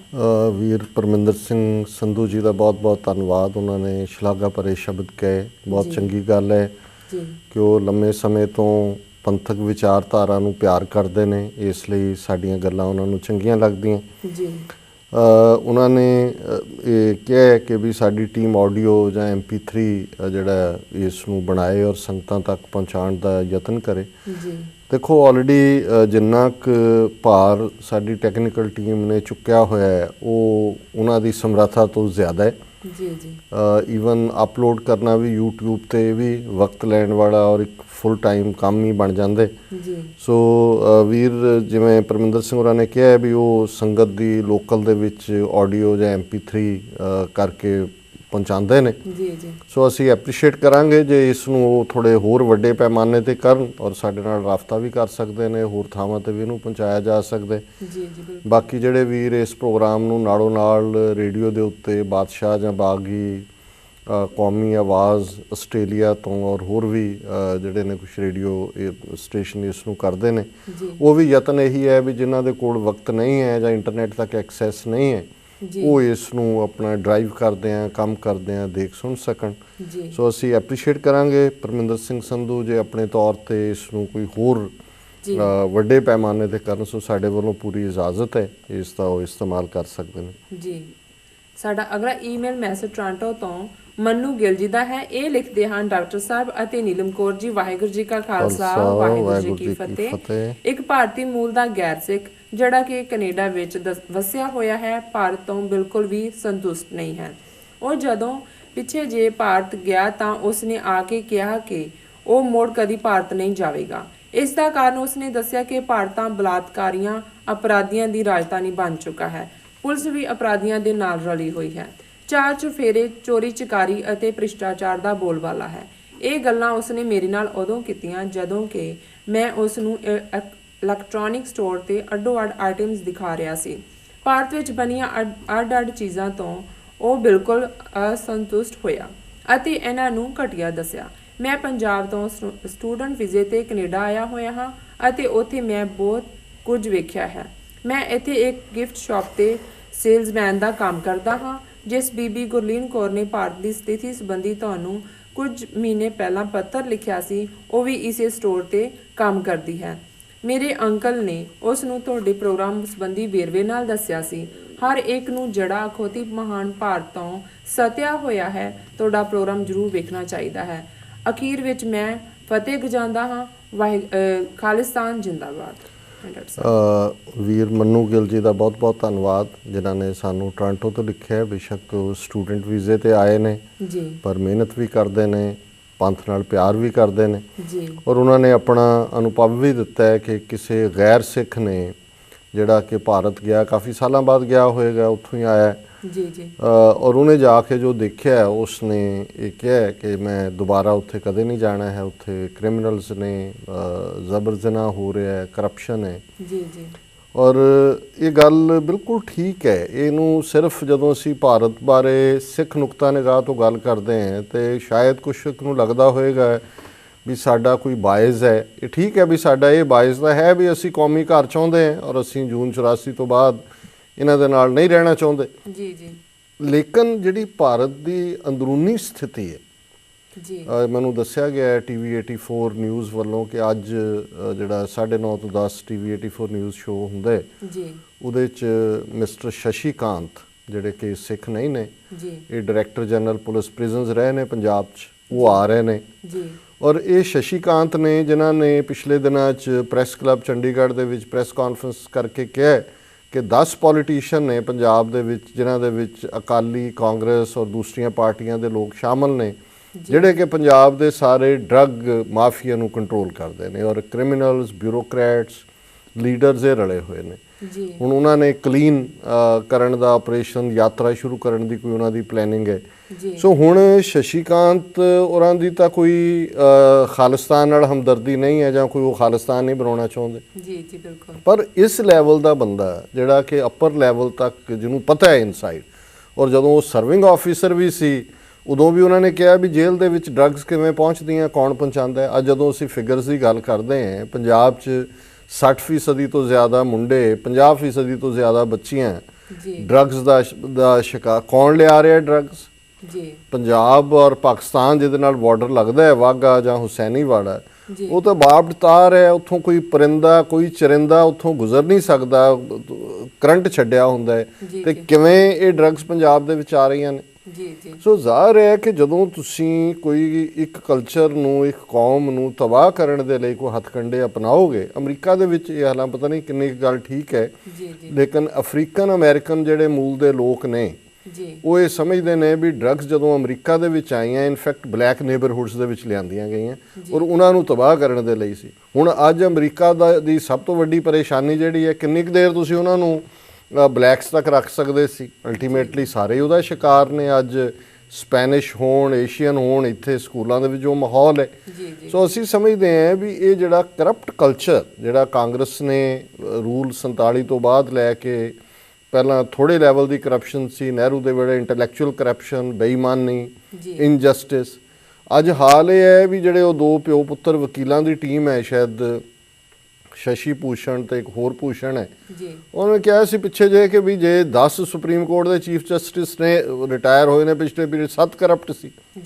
ਉਹ ਆਰਮੀ ਦਾ ਹਾਲ ਇਹ ਹੈ ਕਿ ਉਹ ਤਿਆਗੀ ਵਰਗਾ ਬੰਦਾ ਜਿਹੜਾ ਚੀਫ ਰਿਹਾ 에ਅਰ ਫੋਰਸ ਦਾ, ਉਹ ਡਾਇਰੈਕਟ ਕਮਿਸ਼ਨ ਖਾ ਰਿਹਾ, ਜਿਹੜੀ ਆਰਮੀ ਕਦੇ ਕੰਸੀਡਰ ਹੁੰਦੀ ਸੀ ਜੀ ਕਲੀਨ। ਹੁਣ ਇਹ ਜਿਸ ਲੈਵਲ ਤੱਕ ਕਰਪਸ਼ਨ ਹੋਏ, ਕ੍ਰਾਈਮ ਅੱਜ ਵੀ ਜਿਹੜੀਆਂ ਅੱਜ ਜਾਂ ਕੱਲ੍ਹ ਦੀ ਖਬਰ ਹੈ ਵੀ ਦਿੱਲੀ ਦੇ ਵਿੱਚ ਹੀ 2 ਸ਼ਾਇਦ ਉਜ਼ਬੇਕਿਸਤਾਨ ਕਿ ਕਿੱਥੋਂ ਦੇ ਮੂਲ ਦੀਆਂ ਬੀਬੀਆਂ ਜਿਹੜੀਆਂ ਨੇ ਉਹਨਾਂ ਦੇ ਨਾਲ ਮਾਸ ਰੇਪ ਹੋਇਆ ਜੀ। ਪੰਜਾਬ 'ਚ ਕਿੰਨੇ ਕੇਸ ਰਿਪੋਰਟ ਹੋ ਰਹੇ ਨੇ, ਮੀਡੀਆ 'ਚ ਵੀ ਹੁਣ ਘੱਟ ਰਿਪੋਰਟ ਹੋਣ ਲੱਗ ਗਏ ਕਿਉਂਕਿ ਇੰਨੇ ਜ਼ਿਆਦਾ ਕੇਸ ਬਣੇ ਹੋਏ ਨੇ।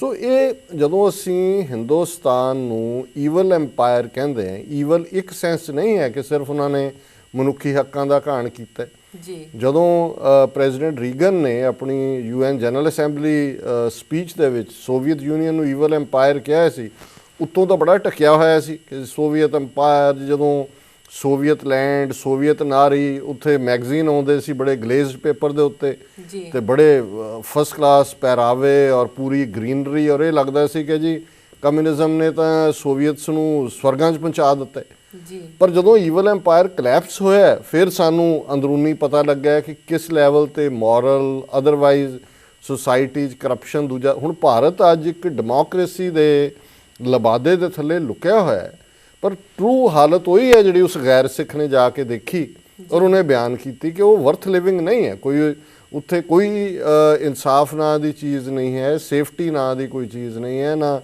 ਪਾਣੀ ਸਾਫ਼ ਹੈ, ਨਾ ਕੋਈ ਤੁਹਾਡਾ ਖਾਣ ਵਾਲੀ ਚੀਜ਼ ਸਾਫ਼ ਹੈ। ਪੰਜਾਬ ਦੇ ਹਵਾਲੇ ਨਾਲ ਅੱਧਾ ਮਾਲਵਾ ਜਿਹੜਾ ਕੈਂਸਰ ਬੈਲਟ ਬਣਿਆ ਹੋਇਆ ਹੈ, ਬਾਕੀ ਜਿਹੜਾ ਡਰੱਗਸ ਦੇ ਹਵਾਲੇ ਕੀਤੀ ਹੋਣ। ਉਹ ਜਿਹੜੇ ਕ੍ਰਿਮੀਨਲਸ ਨੇ ਉਹ ਪੋਲੀਟੀਸ਼ੀਅਨ ਨੇ, ਪੋਲੀਟੀਸ਼ੀਅਨ ਕ੍ਰਿਮੀਨਲ ਨੈਕਸਸ ਹੈ ਜੀ। ਡਰੱਗਸ ਦੀਆਂ ਆਪਣੀ ਜਿਹੜੀ ਐਡਿਕਸ਼ਨ ਹੈ ਉਹਨੂੰ ਪੂਰੀ ਕਰਨ ਦੇ ਲਈ ਫਿਰ ਪੈਟੀ ਕ੍ਰਾਈਮ ਹੈ।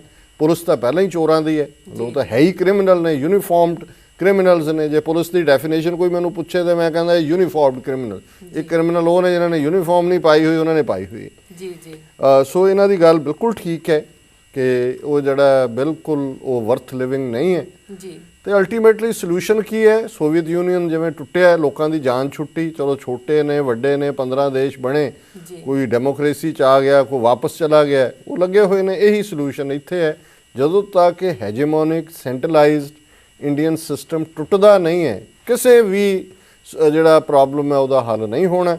ਔਰ ਸਿੱਖਾਂ ਦੇ ਲਈ ਤਾਂ ਅਲਟੀਮੇਟਲੀ ਜਿਹੜਾ ਸਾਡਾ ਆਪਣਾ ਖਾਲਿਸਤਾਨ ਦੀ ਕਾਇਮੀ ਹੈ, ਜਿਹਦੇ 'ਚ ਅਸੀਂ ਉਸ ਨੂੰ ਇੱਕ ਆਈਡੀਅਲ ਸਟੇਟ ਦੇ ਤੌਰ ਤੇ ਦੇਖਦੇ ਹਾਂ, ਜਿਹੜਾ ਸਾਡੇ ਗੁਰੂ ਸਾਹਿਬਾਨ ਨੇ ਆਈਡੀਅਲ ਦਿੱਤਾ ਜੀ। ਸੋ ਅਸੀਂ ਸਮਝਦੇ ਹਾਂ ਕਿ ਵੀ ਇਹਨਾਂ ਨੇ ਬਿਲਕੁਲ ਠੀਕ ਆਪਣੀ ਆਬਜ਼ਰਵੇਸ਼ਨ ਦਿੱਤੀ ਹੈ ਜੀ। ਉਸ ਯਾਤਰੂ ਵੱਲੋਂ ਆਈ ਗੱਲ ਤੇ ਮਨੂ ਗਿੱਲ ਹੋਰਾਂ ਦਾ ਬਹੁਤ ਬਹੁਤ ਧੰਨਵਾਦ ਜੀ। ਮੈਂ ਡਾਕਟਰ ਸਾਹਿਬ ਅਗਲਾ ਮੈਸੇਜ ਪੜ੍ਹਨ ਤੋਂ ਪਹਿਲਾਂ ਮੈਂ ਬ੍ਰੇਕ ਤੇ ਜਾਣਾ ਚਾਹਾਂਗੀ। ਵੀਰ ਤੁਸੀਂ ਸਾਡੇ ਨਾਲ ਇਸ ਤਰ੍ਹਾਂ ਹੀ ਜੁੜੇ ਰਹੋ, ਮਿਲਦੇ ਹਾਂ ਆਫਟਰ ਦਿਸ ਸ਼ਾਰਟ ਬ੍ਰੇਕ।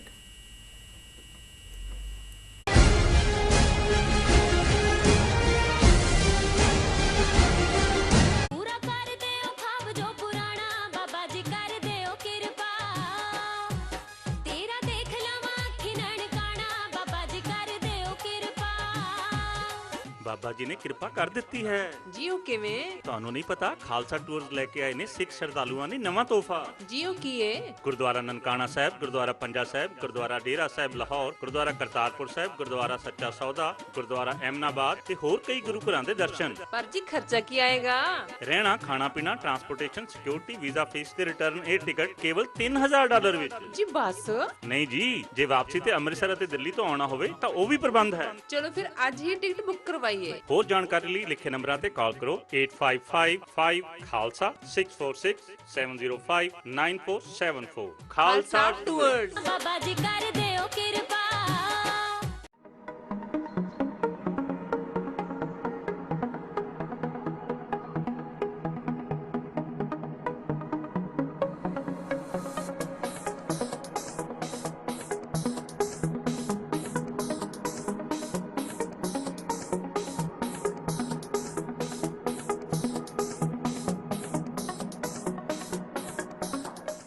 ਮਿਲੋ ਰੋਜ਼ਾਨਾ ਨਵੀਆਂ ਸ਼ਖਸੀਅਤਾਂ ਦੇ ਨਾਲ ਜਿੱਤ ਜਮੇ ਰਾਜਾਨ ਵਿੱਚ Monday through Friday 5 PM eastern time only on TV 84 ਤੇ।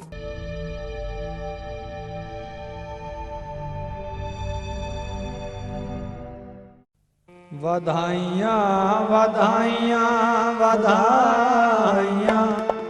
ਵਾਹਿਗੁਰੂ ਜੀ ਕਾ ਖਾਲਸਾ, ਵਾਹਿਗੁਰੂ ਜੀ ਕੀ ਫਤਿਹ। ਦਾਸ ਤੋਂ TV 84 ਨਵਾਂ ਸ਼ੁਰੂ ਹੋਇਆ ਹੈ।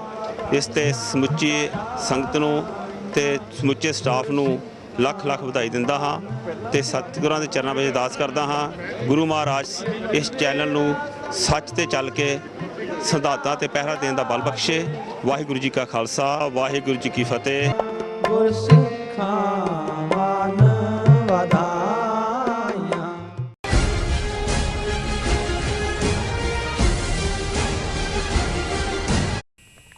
Viewers welcome back in our programme.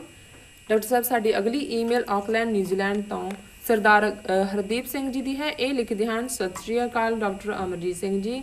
Doctor ਜੀ, ਰਾਜੋਆਣਾ ਬਾਰੇ ਸਵਾਲ ਦਾ ਜਵਾਬ ਦੇਣ ਲਈ ਬਹੁਤ-ਬਹੁਤ ਧੰਨਵਾਦ। ਮੇਰੇ ਵਿਚਾਰ ਅਨੁਸਾਰ ਹਰ ਇੱਕ ਬਹਾਦਰ ਇਨਸਾਨ ਚੰਗਾ ਲੀਡਰ ਵੀ ਹੋਵੇ, ਇਹ ਜ਼ਰੂਰੀ ਨਹੀਂ।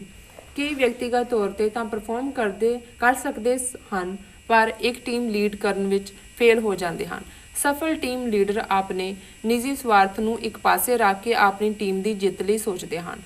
ਸਾਨੂੰ ਰਾਜੋਆਣਾ ਜੀ ਦੇ ਯੋਗਦਾਨ ਤੇ ਕੁਰਬਾਨੀ ਦਾ ਸਤਿਕਾਰ ਕਰਦਿਆਂ ਇਹ ਵੀ ਸਵੀਕਾਰ ਕਰ ਲੈਣਾ ਚਾਹੀਦਾ ਹੈ ਕਿ ਉਹ ਸਾਨੂੰ ਖਾਲਿਸਤਾਨ ਦੀ ਆਜ਼ਾਦੀ ਦੀ ਜੰਗ ਵਿੱਚ ਨਿਰਸਵਾਰਥ ਲੀਡ ਕਰਨ ਦੇ ਯੋਗ ਨਹੀਂ ਹਨ। ਡਾਕਟਰ ਜੀ, ਅਗਰ ਮੈਂ ਗਲਤ ਹੋਵਾਂ ਤਾਂ ਮੁਆਫ ਕਰਨਾ। ਡਾਕਟਰ ਜੀ, ਬਹੁਤ ਸਾਰੇ ਦਰਸ਼ਕਾਂ ਨੇ ਸੱਚੋ ਸੱਚ ਤੇ TV 84 ਨੂੰ ਇੰਡੀਆ ਵਿੱਚ ਚਲਾਉਣ ਦੀ ਮੰਗ ਕੀਤੀ ਹੈ, ਪਰ ਮੈਨੂੰ ਨਹੀਂ ਲੱਗਦਾ ਕਿ ਇੰਡੀਆ ਗਵਰਨਮੈਂਟ ਨੇ ਇਹ ਹੋਣ ਦੇਣਾ ਹੈ। ਤੁਸੀਂ ਸੱਚ ਬੋਲਦੇ ਹੋ ਤੇ ਸੱਚ ਹਿੰਦੁਸਤਾਨ ਵਿੱਚ ਅਲਾਉਡ ਨਹੀਂ ਹੈ, ਖਾਸ ਕਰ ਜੇ ਇਹ ਸੱਚ ਸਿੱਖਾਂ ਲਈ ਹੋਵੇ। ਮੈਂ ਫੇਸਬੁੱਕ ਤੇ ਇੱਕ ਖਾਲਿਸਤਾਨ ਦਾ ਨਾਮ ਦਾ ਪੇਜ ਚਲਾਇਆ ਹੈ। 15 ਕੁ ਦਿਨ ਵਿੱਚ ਹੀ ਪੇਜ ਕਾਫੀ ਪਪੂਲਰ ਹੋ ਰਿਹਾ ਸੀ ਤੇ ਵੀਕਲੀ ਰੀਚ 90,000 ਪਰਸਨ ਦੇ ਲਾਗੇ ਤੇ ਲਗਭਗ 4,000 ਲੋਕਾਂ ਨੇ ਪੇਜ ਲਾਈਕ ਕੀਤਾ। ਪੇਜ ਲਾਈਕ ਕਰਨ ਵਾਲੇ ਜ਼ਿਆਦਾ ਸਿੱਖ ਵੀਰ ਇੰਡੀਆ ਤੋਂ ਹੀ ਹਨ, ਪਰ ਹੁਣ 4 ਦਿਨ ਤੋਂ ਇੰਡੀਅਨ ਗਵਰਨਮੈਂਟ ਨੇ ਪੇਜ ਨੂੰ ਇੰਡੀਆ ਵਿੱਚ ਬੈਨ ਕਰ ਦਿੱਤਾ ਹੈ। 15 ਕੁ ਦਿਨਾਂ ਵਿੱਚ ਹੀ ਹਿੰਦੁਸਤਾਨ ਬੁਖਲਾ ਗਿਆ, ਜਿਸ ਤੋਂ ਪਤਾ ਲੱਗਦਾ ਹੈ ਕਿ ਹਿੰਦੁਸਤਾਨ ਨਹੀਂ ਚਾਹੁੰਦਾ ਕਿ ਸਿੱਖਾਂ ਨੂੰ ਸੱਚ ਦਾ ਪਤਾ ਲੱਗੇ। ਇਹ ਕਿਸ ਤਰ੍ਹਾਂ ਦਾ ਆਜ਼ਾਦ ਦੇਸ਼ ਹੈ? ਤੇ ਜੋ ਲੋਕ ਕਹਿੰਦੇ ਹਨ ਕਿ ਹਿੰਦੁਸਤਾਨ ਵਿੱਚ ਸਿੱਖ ਖਾਲਿਸਤਾਨ ਦੀ ਮੰਗ ਨਹੀਂ ਕਰਦੇ ਹਨ, ਤਾਂ ਉਹਨਾਂ ਨੂੰ ਪੁੱਛਣਾ ਚਾਹਾਂਗੇ ਕਿ ਫਿਰ ਹਿੰਦੁਸਤਾਨ ਇੰਨਾ ਸੱਚ ਤੋਂ ਡਰ ਕਿਉਂ ਰਿਹਾ ਹੈ? ਪਰ ਅਸੀਂ ਰੁਕੇ ਨਹੀਂ ਹਾਂ ਤੇ ਨਾ ਹੀ ਥੱਕੇ ਹਾਂ। ਅਸੀਂ ਆਪਣੀ ਕੋਸ਼ਿਸ਼ ਜਾਰੀ ਰੱਖਾਂਗੇ ਤੇ maybe have got best weapons and infrastructure on their side, but we got truth on our side and truth will find its way. Doctor ਜੀ, ਪਾਕਿਸਤਾਨ ਨੂੰ ਸਾਨੂੰ ਹੋਰ ਨਹੀਂ ਤਾਂ ਖਾਲਿਸਤਾਨ TV ਨੂੰ ਚਲਾਉਣ ਦੀ ਇਜਾਜ਼ਤ ਦੇਣੀ ਚਾਹੀਦੀ ਹੈ, ਤਾਂ ਕਿ ਅਸੀਂ ਬਾਰਡਰ ਦੇ ਲਾਗੇ TV ਟਰਾਂਸਮੀਟਰ ਲਾ ਕੇ ਆਪਣੇ ਵੀਰਾਂ ਤੱਕ ਸੱਚ ਨੂੰ ਪਹੁੰਚਾ ਸਕੀਏ। ਮੈਨੂੰ ਪਤਾ ਹੈ ਕਿ ਇਹ ਮੁਸ਼ਕਲ ਕੰਮ ਹੈ, ਪਰ ਦੇਸ਼ ਆਜ਼ਾਦ ਕਰਾਉਣਾ ਕੋਈ ਸੌਖਾ ਕੰਮ ਵੀ ਨਹੀਂ। ਇਸ ਲਈ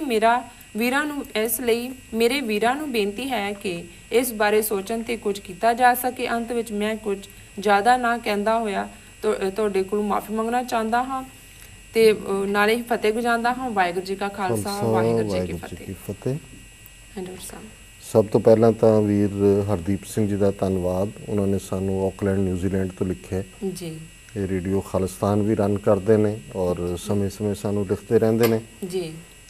ਇਹਨਾਂ ਨੂੰ ਸਾਡੀ ਭਾਈ ਬਲਵੰਤ ਸਿੰਘ ਰਾਜੋਆਣਾ ਸੰਬੰਧੀ ਕੀਤੀ ਟਿੱਪਣੀ ਪਸੰਦ ਆਈ। ਵੈਸੇ ਵੀ ਪੰਜਾਬ ਸਪੈਕਟਰਮ ਨੇ ਜਦੋਂ ਉਸ ਨੂੰ ਪਾਇਆ ਵੈਬਸਾਈਟ ਤੇ ਹਜ਼ਾਰਾਂ ਦੀ ਗਿਣਤੀ 'ਚ ਵੀਰਾਂ ਭੈਣਾਂ ਨੇ ਉਸ ਨੂੰ ਦੇਖਿਆ ਔਰ ਬਹੁਤ ਸਾਰੀਆਂ ਉਹਦੇ 'ਤੇ ਉਹਨਾਂ ਨੇ ਹਾਂ ਪੱਖੀ ਟਿੱਪਣੀਆਂ ਹੀ ਕੀਤੀਆਂ ਨੇ ਜੀ।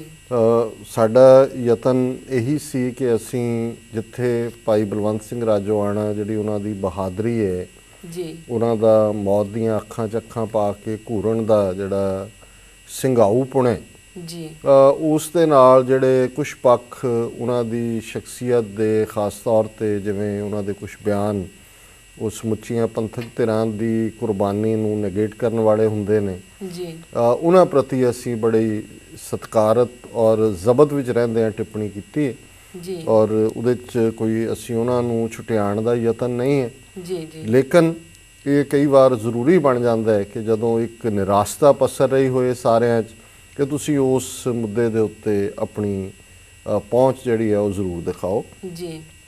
ਜਿਹੜਾ ਇਹਨਾਂ ਨੇ ਜ਼ਿਕਰ ਕੀਤਾ ਹੈ ਕਿ ਜੇ ਇੰਡੀਆ ਦੇ ਵਿੱਚ ਟੈਲੀਵਿਜ਼ਨ ਚੱਲਦਾ ਹੈ ਤੇ ਉਸ ਨੂੰ ਬਲੌਕ ਕਰਨਗੇ ਜੀ। ਜਿਵੇਂ ਉਹਨਾਂ ਨੇ ਆਪਣੀ ਉਦਾਹਰਣ ਦਿੱਤੀ ਹੈ ਕਿ ਉਹਨਾਂ ਦਾ ਜਿਹੜਾ ਫੇਸ ਪੇਜ ਹੈ ਬੜਾ ਪਪੂਲਰ ਹੋਇਆ ਜੀ ਔਰ ਉਹਨੂੰ ਸ਼ਟ ਡਾਊਨ ਕਰ ਦਿੱਤਾ ਗਿਆ। ਬਿਲਕੁਲ ਠੀਕ ਗੱਲ ਹੈ ਇਹਨਾਂ ਦੀ ਜੀ। ਇਹੀ ਨਹੀਂ, ਜਿਹੜੇ ਉੱਥੇ ਥੋੜ੍ਹੀ ਬਹੁਤ ਕੋਈ ਨਿਰਪੱਖਤਾ ਦੇ ਨਾਲ ਜਿਹੜਾ ਪੱਤਰਕਾਰ ਵੀ ਕੰਮ ਕਰਨਾ ਚਾਹੁੰਦਾ, ਇਹ ਨਹੀਂ ਵੀ ਬੀਤੇ ਦੇ ਵਿੱਚ ਅੱਜ ਵੀ ਉਹਦੇ ਲਈ ਫਰੀडम ਨਹੀਂ ਹੈ। ਇਸ ਲਈ ਜਿਹੜਾ ਦੁਨੀਆ ਦੇ ਵਿੱਚ ਜਰਨਲਿਜ਼ਮ ਜਾਂ ਜਰਨਲਿਸਟ ਦੀ ਫਰੀडम ਦਾ ਜਿਹੜਾ ਮੁਲਾਂਕਣ ਕਰਦੇ ਨੇ ਰਿਪੋਰਟ ਐਨੂਅਲ, ਜੀ ਦਿੰਦੇ ਨੇ।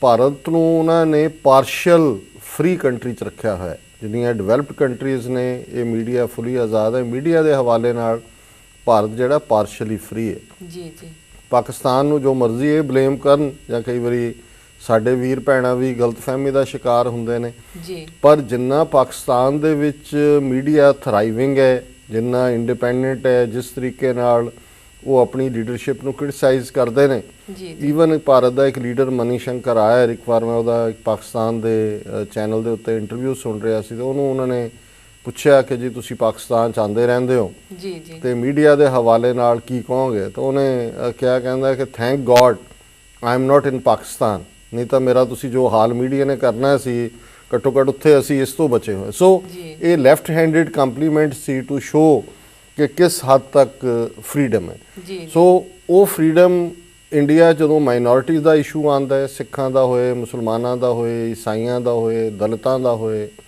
ਟਰਾਈਬਲਸ ਦਾ ਹੋਏ, ਹੁਣ ਜਿੰਨੇ ਜ਼ੁਲਮ ਇਹ ਗ੍ਰੀਨ ਹੰਟ ਦੇ ਨਾਂ ਥੱਲੇ ਆਦੀਵਾਸੀਆਂ ਦੇ ਉੱਤੇ ਕਰ ਰਹੇ ਨੇ, ਇਹ ਡਰੋਨ ਵੀ ਇਸਤੇਮਾਲ ਕਰਦੇ ਨੇ, 에ਅਰ ਫੋਰਸ ਵੀ ਇਹਨਾਂ ਨੇ ਉੱਥੇ ਕੀਤੀ ਹੈ, ਫੌਜੀ ਐਕਸ਼ਨ ਵੀ ਹੋ ਰਹੇ ਨੇ, ਪਰ ਕਿੰਨਾ ਕੁ ਮੀਡੀਆ ਉਹਨੂੰ ਕਵਰ ਕਰਦੇ ਕਿ ਕੀ ਹੋ ਰਿਹਾ। ਸੋ ਅਸੀਂ ਸਮਝਦੇ ਹਾਂ ਕਿ ਇਹਦੇ 'ਚ ਕੋਈ ਸ਼ੱਕ ਨਹੀਂ ਹੈ ਵੀ ਇਹ ਤਾਂ ਅਨਥਿੰਕੇਬਲ ਹੈ। ਹਾਲਾਂਕਿ ਜਿਹੜਾ ਦੂਸਰਾ ਅੱਜ ਸੋਸ਼ਲ ਨੈਟਵਰਕਿੰਗ ਹੈ, ਕੋਈ ਪੇਜ ਬਲੌਕ ਕਰਦਾ, ਕੋਈ ਨਵਾਂ ਸ਼ੁਰੂ ਕਰ ਲੈਂਦਾ ਕਿਸੇ ਨਾ ਕਿਸੇ ਪਾਸਿਓਂ। ਅੱਜ ਇਹ ਨਹੀਂ ਹੈ ਵੀ ਪੰਜਾਬ 'ਚ ਜਾਣਕਾਰੀ ਨਹੀਂ ਪਹੁੰਚਦੀ, ਭਾਵੇਂ ਉਹਦਾ ਡਾਇਰੈਕਟ ਮੀਡੀਆ ਦੇ ਉੱਤੇ ਤੇ ਉਹਨਾਂ ਨੇ ਹਾਲੀਵੁੱਡ ਬਾਲੀਵੁੱਡ ਦਾ ਉਹ ਮਿਲਾ ਕੇ ਸਾਰਾ ਜਿਹੜਾ ਸ਼ੈਤਾਨ ਕਲਚਰ ਹੈ ਉਹਨੂੰ ਹੀ ਪ੍ਰਮੋਟ ਕੀਤਾ ਜਾਂਦਾ। ਪਰ ਜ਼ਾਹਰ ਹੈ ਉਹਨਾਂ ਨੂੰ ਆਸ ਹੈ ਪਾਕਿਸਤਾਨ ਤੋਂ ਕਿ ਵੀ ਪਾਕਿਸਤਾਨ ਬਾਰਡਰ ਦੇ ਨਾਲ ਖਾਲਿਸਤਾਨ ਟੀਵੀ ਸ਼ੁਰੂ ਕਰੇ। ਉਹਨਾਂ ਵਿਚਾਰਿਆਂ ਦੀਆਂ ਆਪਣੀਆਂ ਲੱਤਾਂ ਭਾਰ ਨਹੀਂ ਚੱਲਦੀਆਂ ਹੈ, ਉਹ ਆਪਣੀਆਂ ਪ੍ਰੋਬਲਮਸ ਲੱਗੇ ਹੋਏ ਨੇ, ਉਹਨਾਂ ਦੇ ਆਪਣੀ ਹਿੰਸਾ ਹੈ, ਵਾਇਲੈਂਸ ਹੈ, ਕਿਤੇ ਨਾ ਕਿਤੇ ਆਰਥਿਕਤਾ ਦਾ ਹਾਲ ਹੈ ਮਾੜਾ। ਉਹ ਤਾਂ ਆਪਣਾ ਉਹਨਾਂ ਦਾ ਬਲੋਚਿਸਤਾਨ 'ਚ ਕੀ ਹਾਲ ਕਰ ਰਹੇ ਨੇ ਇੰਡੀਅਨ ਔਰ ਇਹ ਸਾਰੇ ਰਲ ਕੇ ਬਾਹਰਲਿਆਂ ਦੀ ਸ਼ਹਿ ਦੇ ਉੱਤੇ। ਕਾਸ਼ ਇਵੇਂ ਹੋਏ, ਪਾਕਿਸਤਾਨ ਸ਼ੁਰੂ ਕਰਦੇ, ਚੀਨ ਕਰਦੇ, ਘੱਟੋ ਘੱਟ ਅਮਰੀਕਾ 'ਚ ਅਸੀਂ ਇੱਥੇ ਬੈਠ ਕੇ ਗੱਲ ਤਾਂ ਕਰ ਸਕਦੇ ਹਾਂ। ਕੱਲ੍ਹ ਨੂੰ ਇਹਨਾਂ ਨੇ ਕੀ ਕਰਨਾ ਇਹ ਨਹੀਂ ਪਤਾ ਹੈ, ਬਟ ਅੱਜ ਦੀ ਡੇਟ ਤੱਕ ਘੱਟੋ ਘੱਟ ਸਾਨੂੰ ਆਪਣੀ ਗੱਲ ਜਿਹੜੀ ਹੈ ਉਹ ਆਜ਼ਾਦੀ ਨਾਲ ਕਹਿਣ ਦਾ ਹੱਕ ਹੈ। ਸੋ ਓਬਵੀਅਸਲੀ ਸਾਡੀ ਆਸ ਤਾਂ ਇਹੀ ਹੋਏਗੀ ਕਿ ਆਉਣ ਵਾਲੇ ਸਮੇਂ 'ਚ ਕੋਈ ਨਾ ਕੋਈ ਐਸਾ ਜ਼ਰੀਆ ਡਿਵੈਲਪ ਹੋਏ ਕਿ ਵੱਧ ਤੋਂ ਵੱਧ ਹੋਰ ਜਾਣਕਾਰੀ ਵੀ ਪੰਜਾਬ ਬੈਠੇ ਸਾਡੇ ਭੈਣਾਂ ਭਰਾਵਾਂ ਤੱਕ ਪਹੁੰਚ ਸਕੇ। ਜੀ ਡਾਕਟਰ ਸਾਹਿਬ, ਤੁਹਾਡਾ ਬਹੁਤ ਬਹੁਤ ਧੰਨਵਾਦ। ਤੁਸੀਂ ਸਾਡੇ ਦਰਸ਼ਕਾਂ ਨਾਲ ਆਪਣੇ ਵਿਚਾਰ ਸਾਂਝੇ ਕੀਤੇ। ਤੇ ਹੁਣ ਅਸੀਂ ਆਪਣੀ ਈਮੇਲ ਤੇ ਮੈਸੇਜ ਦਾ ਸੈਸ਼ਨ ਇੱਥੇ ਖਤਮ ਕਰਕੇ ਸਵਾਲ ਜਵਾਬ ਵੱਲ ਵਧਦੇ ਹਾਂ। ਤੇ ਅੱਜ 19 ਜੂਨ 2013 6 ਹਾੜ ਸੰਮਤ ਨਾਨਕਸ਼ਾਹੀ 545 ਦਾ ਦਿਨ ਹੈ। ਤੇ ਹੁਣ ਸਾਡੇ ਦਰਸ਼ਕਾਂ ਨੂੰ ਨਾਨਕਸ਼ਾਹੀ ਸੰਮਤ ਦਾ ਦਿਨ ਹੈ ਤੇ ਹੁਣ ਸੰਮਤ 545। ਹਾਂਜੀ, ਤੇ ਹੁਣ ਤੁਸੀਂ ਸਾਡੇ ਦਰਸ਼ਕਾਂ ਨੂੰ ਦੱਸੋ ਵਰਲਡ ਹਿਸਟਰੀ ਤੇ ਸਿੱਖ ਹਿਸਟਰੀ ਵਿੱਚ ਅੱਜ ਦੇ ਦਿਨ ਦੀ ਕੀ ਅਹਿਮੀਅਤ ਹੈ?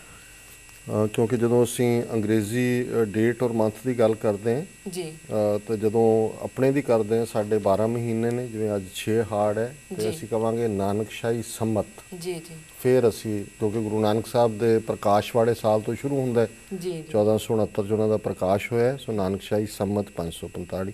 ਜੀ ਜੀ ਸਿੱਖ ਇਤਿਹਾਸ ਦੀਆਂ ਮੁੱਖ ਘਟਨਾਵਾਂ 'ਚ 1665 ਦੇ ਵਿੱਚ ਚੱਕ ਨਾਨਕੀ, ਗੁਰੂ ਤੇਗ ਬਹਾਦਰ ਸਾਹਿਬ ਦੇ ਮਾਤਾ ਜੀ ਦਾ ਨਾਂ ਨਾਨਕੀ ਜੀ ਸੀ, ਮਾਤਾ ਨਾਨਕੀ ਜੀ। ਜੀ ਜੀ ਸੋ 6ਵੇਂ ਪਾਤਸ਼ਾਹ ਨੇ ਕੀਰਤਪੁਰ ਸਾਹਿਬ ਵਸਾਇਆ ਜੀ, ਸ਼ਿਵਾਲਿਕ ਦੀਆਂ ਫੁੱਟ ਹਿਲਸ ਦੇ ਵਿੱਚ, ਉਹਦੇ ਪੈਰਾਂ ਦੇ ਵਿੱਚ। ਜੀ ਗੁਰੂ ਹਰਰਾਏ ਸਾਹਿਬ, 7ਵੇਂ ਪਾਤਸ਼ਾਹ ਗੁਰੂ ਹਰਰਾਏ ਸਾਹਿਬ, 8ਵੇਂ ਪਾਤਸ਼ਾਹ ਗੁਰੂ ਹਰਕ੍ਰਿਸ਼ਨ ਸਾਹਿਬ ਜੀ ਉੱਥੇ ਹੀ ਰਹੇ। ਤੇ ਗੁਰੂ ਤੇਗ ਬਹਾਦਰ ਸਾਹਿਬ ਨੇ ਇਹ ਚਾਹਿਆ ਕਿ ਉਹਨਾਂ ਦਿਨਾਂ 'ਚ ਵਿਚਾਰ ਚੱਲ ਰਹੀ ਸੀ ਕਿ ਉਹਨਾਂ ਨੂੰ ਧਮਧਾਨ ਜਿਹੜਾ ਕਿ ਬਾਂਗਰ ਦੇਸ਼ ਦੇ ਵਿੱਚ ਹੈ, ਸੰਗਤ ਨੇ ਪਹੁੰਚ ਕੀਤੀ, ਉਹਨਾਂ ਨੇ ਮਹਿਲ ਬਣਾ ਦਿੱਤਾ ਗੁਰੂ ਅਸੀਂ, ਕਿਉਂਕਿ ਉਹਨਾਂ ਨੂੰ ਗੁਰੂ ਕੇ ਮਹਿਲ ਹੀ ਕਹਿੰਦੇ ਉਹਨਾਂ ਦੇ ਨਿਵਾਸ ਸਥਾਨ ਨੂੰ, ਖੂਹ ਜਿਹੜਾ ਉਹ ਲਵਾ ਦਿੱਤਾ। ਪਰ ਉਸ ਪੀਰੀਅਡ ਦੇ ਵਿੱਚ ਹੀ ਜਿਹੜੇ ਬਾਅਦ ਦੇ ਵਿੱਚ ਕਹਿਲੂਰ ਰਿਆਸਤ ਜਿਹੜੀ ਅੱਜ ਬਿਲਾਸਪੁਰ ਹੈ, ਜਿਵੇਂ ਉਹਨਾਂ ਨੇ ਦੁਸ਼ਮਣੀ ਬਾਅਦ ਦੇ ਵਿੱਚ ਦਿਖਾਈ, ਭੀਮ ਚੰਦ ਔਰ ਅਜਮੇਰ ਦਾ ਚੰਦ ਨੇ 10ਵੇਂ ਪਾਤਸ਼ਾਹ ਦੇ ਖਿਲਾਫ 22 ਧਾਰ ਦੇ ਪਹਾੜੀ ਰਾਜਿਆਂ ਦਾ ਸਰਗਣਾ ਹੋਈ ਸੀ। ਹਾਲਾਂ ਇਹਨਾਂ ਦੇ ਇੱਕ ਵਡੇਰੇ ਨੂੰ 6ਵੇਂ ਪਾਤਸ਼ਾਹ ਜਦੋਂ ਕਿ ਗਵਾਲੀਅਰ ਦੇ ਕਿਲ੍ਹੇ 'ਚੋਂ 52 ਰਾਜਿਆਂ ਨੂੰ ਛਡਾ ਕੇ ਲਿਆਏ ਤਾਂ ਉਹਨਾਂ 'ਚੋਂ ਇੱਕ ਉਹਨਾਂ ਦਾ ਕਹਿਲੋਰੀਆਂ ਦਾ ਰਾਜਾ ਸੀ। ਸੋ ਇਹੀ ਕਾਰਨ ਹੈ ਕਿ ਗੁਰੂ ਹਰਗੋਬਿੰਦ ਸਾਹਿਬ ਨੂੰ ਵੀ ਉਹਨਾਂ ਨੇ ਹੀ ਇਨਵਾਈਟ ਕੀਤਾ ਕਿ ਵੀ ਤੁਸੀਂ ਸਾਡੇ ਨੇੜੇ ਰਹੋ, ਜਦੋਂ ਕਿ ਉਹਨਾਂ ਨੇ ਕੀਰਤਪੁਰ ਸਾਹਿਬ ਵਸਾਇਆ। ਸੋ ਉਹਨਾਂ ਦੀ ਰਿਕੁਐਸਟ ਦੇ ਉੱਤੇ ਹੀ ਗੁਰੂ ਤੇਗ ਬਹਾਦਰ ਸਾਹਿਬ ਨੇ ਪੈਸੇ ਧਾਰ ਕੇ, ਇਹ ਮਾਖੋਵਾਲ ਨਾਂ ਦੀ ਥਾਂ ਸੀ, ਇਸ ਥਾਂ ਦੇ ਉੱਤੇ ਆਪਣੀ ਮਾਤਾ ਜੀ ਦੇ ਨਾਂ ਦੇ ਉੱਤੇ ਚੱਕ ਨਾਨਕੀ ਵਸਾਇਆ, ਜੀ ਜਿਹੜਾ ਬਾਅਦ ਦੇ ਵਿੱਚ ਜਦੋਂ 10ਵੇਂ ਪਾਤਸ਼ਾਹ ਦੇ ਵੇਲੇ ਐਕਸਪੈਂਡ ਹੋਇਆ ਉਹਦੇ ਨਾਲ ਅਨੰਦਪੁਰ ਸਾਹਿਬ ਬਣ ਗਿਆ। ਅਨੰਦਪੁਰ ਤਾਂ ਇਹ ਸੀ ਕਿ ਜਿੱਥੇ ਹਮੇਸ਼ਾ ਆਨੰਦ ਹੈ। ਜੀ ਸੋ ਇਹ ਬੜੀ ਯੂਨੀਕ ਗੱਲ ਹੈ ਕਿ ਅੱਜ ਵੀ ਜਦੋਂ ਵਿਮਨ ਰਾਈਟਸ ਦੀ ਗੱਲ ਹੁੰਦੀ ਹੈ ਤੇ ਅਸੀਂ ਬਹੁਤ ਵਾਰੀ ਪੱਛਮ ਵੱਲ ਹੀ ਦੇਖਦੇ ਹਾਂ ਜੀ, ਬੜੀ ਫਰੀडम ਹੈ ਜਾਂ ਕੀ ਹੈ। ਜੀ ਉਹਨਾਂ ਜ਼ਮਾਨਿਆਂ 'ਚ ਨਾ ਸਿਰਫ ਮਾਤਾ ਨੂੰ ਵਡਿਆਣਾ, ਉਹਨਾਂ ਦੇ ਨਾਂ ਤੇ ਸ਼ਹਿਰ ਵੀ ਵਸਾਣਾ, ਇਹ ਬੜੇ ਰੈਵੋਲੂਸ਼ਨਰੀ ਸਟੈਪ ਨੇ ਜਿਹੜੇ ਕਿ ਸਾਨੂੰ ਇਤਿਹਾਸ ਦੇ ਵਿੱਚ ਲਿਆਉਣੇ ਚਾਹੀਦੇ ਨੇ। ਤੇ ਭਾਈ ਗੁਰਦਿੱਤਾ ਜੀ ਜਿਹੜੇ ਕਿ ਬਾਬਾ ਬੁੱਢਾ ਜੀ ਦੇ ਸਪੁੱਤਰ ਸਨ, ਉਹਨਾਂ ਨੇ ਮੋੜੀ ਗੱਡੀ, ਕਿਉਂਕਿ ਇੱਕ ਹੁੰਦਾ ਸੀ, ਇੱਕ ਰਸਮ ਹੈ ਕਿ ਵੀ ਮੋੜੀ ਜਿਹੜਾ ਹੈ ਉਹ ਤਣੇ ਨੂੰ ਕਹਿੰਦੇ ਨੇ, ਦਰਖਤ ਦੇ ਸਟੈਮ ਨੂੰ, ਕਿ ਉਸ ਤੋਂ ਬਾਅਦ ਫਿਰ ਕੰਸਟਰਕਸ਼ਨ ਵਰਕ ਔਰ ਦੂਸਰਾ ਸ਼ੁਰੂ ਹੋਇਆ ਔਰ ਚੱਕ ਨਾਨਕੀ ਫਿਰ ਐਕਸਪੈਂਡ ਹੋ ਕੇ ਅਨੰਦਪੁਰ ਸਾਹਿਬ ਦੇ ਰੂਪ ਦੇ ਵਿੱਚ ਉਦੋਂ ਵੀ ਵਸਿਆ ਔਰ ਅੱਜ ਵੀ ਦੁਨੀਆ ਦੇ ਧਰਮਾਂ ਦੀ ਦੁਨੀਆ ਦੇ ਨਕਸ਼ੇ 'ਤੇ ਉਹ ਕਾਇਮ ਹੈ। ਜੀ 1925 ਦੇ ਵਿੱਚ ਸ਼੍ਰੋਮਣੀ ਗੁਰਦੁਆਰਾ ਪ੍ਰਬੰਧਕ ਕਮੇਟੀ ਨੂੰ ਲੀਗਲ ਸਟੇਟਸ ਮਿਲਿਆ। ਔਰ ਜਦੋਂ ਅਸੀਂ ਵਿਮਨ ਰਾਈਟਸ ਦੀ ਗੱਲ ਕਰਦੇ ਹਾਂ, ਜੀ ਉਹ ਗੁਰਦੁਆਰਾ ਐਕਟ 1925 ਚ ਪਾਸ ਹੋਇਆ। ਪਹਿਲੀ ਵਾਰ ਅਜੇ ਅਮਰੀਕਾ 'ਚ ਵੀ ਔਰਤਾਂ ਨੂੰ ਵੋਟ ਦਾ ਹੱਕ 1921 ਦੇ ਵਿੱਚ ਮਿਲਿਆ, 2021 ਦੇ ਵਿੱਚ। ਜੀ ਔਰ ਪਹਿਲੀ ਵਾਰ ਉਸ ਖਿੱਤੇ 'ਚ ਔਰਤਾਂ ਨੂੰ ਸ਼੍ਰੋਮਣੀ ਸਿੱਖ ਬੀਬੀਆਂ ਨੂੰ ਸ਼੍ਰੋਮਣੀ ਗੁਰਦੁਆਰਾ ਪ੍ਰਬੰਧਕ ਕਮੇਟੀ ਦੀਆਂ ਚੋਣਾਂ 'ਚ ਵੋਟ ਦਾ ਹੱਕ ਮਿਲਿਆ। ਜੀ 1984 ਜੂਨ 84 ਅਸੀਂ ਘੱਲੂਘਾਰਾ ਹਫਤਾ ਸਾਰਾ ਯਾਦ ਕੀਤਾ, ਪਰ ਇਹ ਜਿਹੜੀਆਂ ਸਾਰੀਆਂ ਡਿਵੈਲਪਮੈਂਟਸ ਫਿਰ ਜੂਨ ਦੇ ਮਹੀਨੇ ਚੱਲ ਰਹੀਆਂ ਸੀ। ਜੀ ਫੌਜ ਦਾ ਪੂਰਾ ਕੰਟਰੋਲ ਸੀ, ਜੀ ਫੌਜ ਕਬਜ਼ਾ ਕਰਕੇ ਬੈਠੀ ਸੀ। ਜੀ ਇੰਦਰਾ ਜ਼ੈਲ ਸਿੰਘ ਆਇਆ ਉੱਥੇ, ਫਿਰ ਜਨਰਲ ਸੁੰਦਰ ਜੀ ਜਿਹੜਾ ਉਹਨੇ ਆ ਕੇ ਕੀਤਾ ਟੂਰ, ਫਿਰ ਵੈਦ ਆਇਆ, ਫੌਜ ਉੱਥੇ ਬੈਠੀ ਹੋਈ ਸੀ। ਫਿਰ ਇੰਦਰਾ ਗਾਂਧੀ ਨੇ ਆਉਣਾ ਸੀ। ਜੀ ਜੀ ਤੇ ਇੰਦਰਾ ਗਾਂਧੀ ਆਉਣ ਤੋਂ ਪਹਿਲਾਂ ਸਮਝਦੀ ਸੀ ਜੀ ਕੋਈ ਕੰਪਰੋਮਾਈਜ਼ ਹੋ ਜਾਏ, ਕਿਸੇ ਲੈਵਲ ਤੇ ਕੋਈ ਗੱਲਬਾਤ ਹੋ ਜਾਏ। ਜੀ ਸੋ ਜਿਹੜੇ ਸਿੰਘ ਸਾਹਿਬਾਨ ਸੀ, ਗਿਆਨੀ ਕਿਰਪਾਲ ਸਿੰਘ, ਸਾਹਿਬ ਸਿੰਘ, ਇਹ ਸਾਰੇ ਉਸ ਪੀਰੀਅਡ ਦੇ ਜਥੇਦਾਰ ਅਕਾਲ ਤਖਤ ਔਰ ਹੈੱਡ ਗ੍ਰੰਥੀ, 16-18 ਇਹਨਾਂ ਨੇ ਮੰਗਾਂ ਕੀਤੀ। ਮੰਗਾਂ ਕਾਹਦੀਆਂ ਸੀ? ਉਹ ਸਰੈਂਡਰ ਲਾਈਨ ਹੀ ਸੀ ਕਿ ਜੀ ਸ਼੍ਰੋਮਣੀ ਕਮੇਟੀ ਦੇ ਹਵਾਲੇ ਗੁਰਦੁਆਰੇ ਕਰ ਦਿਓ। ਤੇ ਉਹਨਾਂ ਨੇ ਜਿਹੜੀ ਇਹ ਮੰਗ ਸੀ ਕਿ CRPF ਪੰਜਾਬ 'ਚੋਂ ਕੱਢੋ ਔਰ ਜਾਰੀ ਕਰੋ, ਤੁਸੀਂ ਕਿੰਨੇ ਲੋਕ ਮਾਰੇ ਨੇ, ਉਹ ਨਹੀਂ ਮੰਨੇ।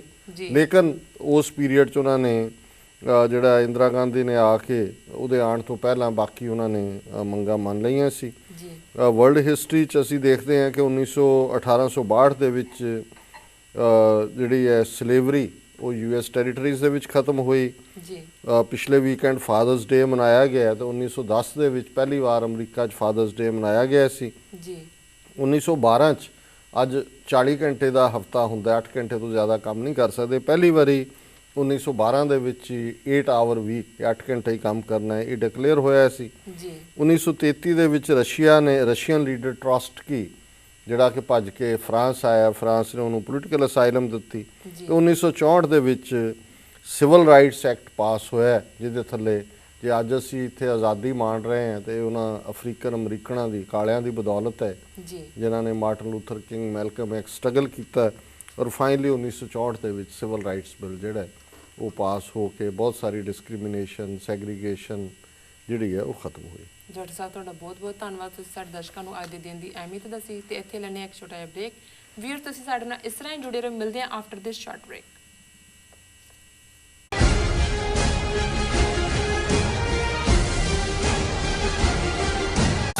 ਸਤਿਨਾਮ ਸ੍ਰੀ ਵਾਹਿਗੁਰੂ, ਸਤਿਨਾਮ ਸ੍ਰੀ ਵਾਹਿਗੁਰੂ, ਸਤਿਨਾਮ ਸ੍ਰੀ ਵਾਹਿਗੁਰੂ। ਰੂਹ ਨੂੰ ਕਰੋ ਸ਼ਾਸਾਰ, ਮਾਣੋ ਸ਼ਬਦ ਗੁਰਬਾਣੀ ਦਾ ਰਸ। ਰੋਜ਼ਾਨਾ ਸਵੇਰੇ 6 ਵਜੇ ਈਸਟਰਨ ਟਾਈਮ ਅਤੇ ਸ਼ਾਮੀ 7 ਵਜੇ ਕੇਵਲ TV 84 ਤੇ।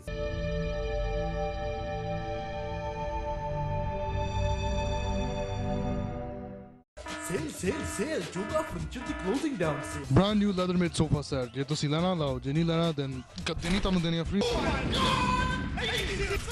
Sexy chair not for sale. ਸੁਣ ਕੇ ਮੈਂ ਥੱਕ ਗਿਆ, ਅੱਕ ਗਿਆ, ਕੰਨ ਪੱਕ ਗਏ, ਮੇਰੇ ਕੰਨਾਂ ਦਾ ਕੋਈ ਇਲਾਜ ਕਰੋ।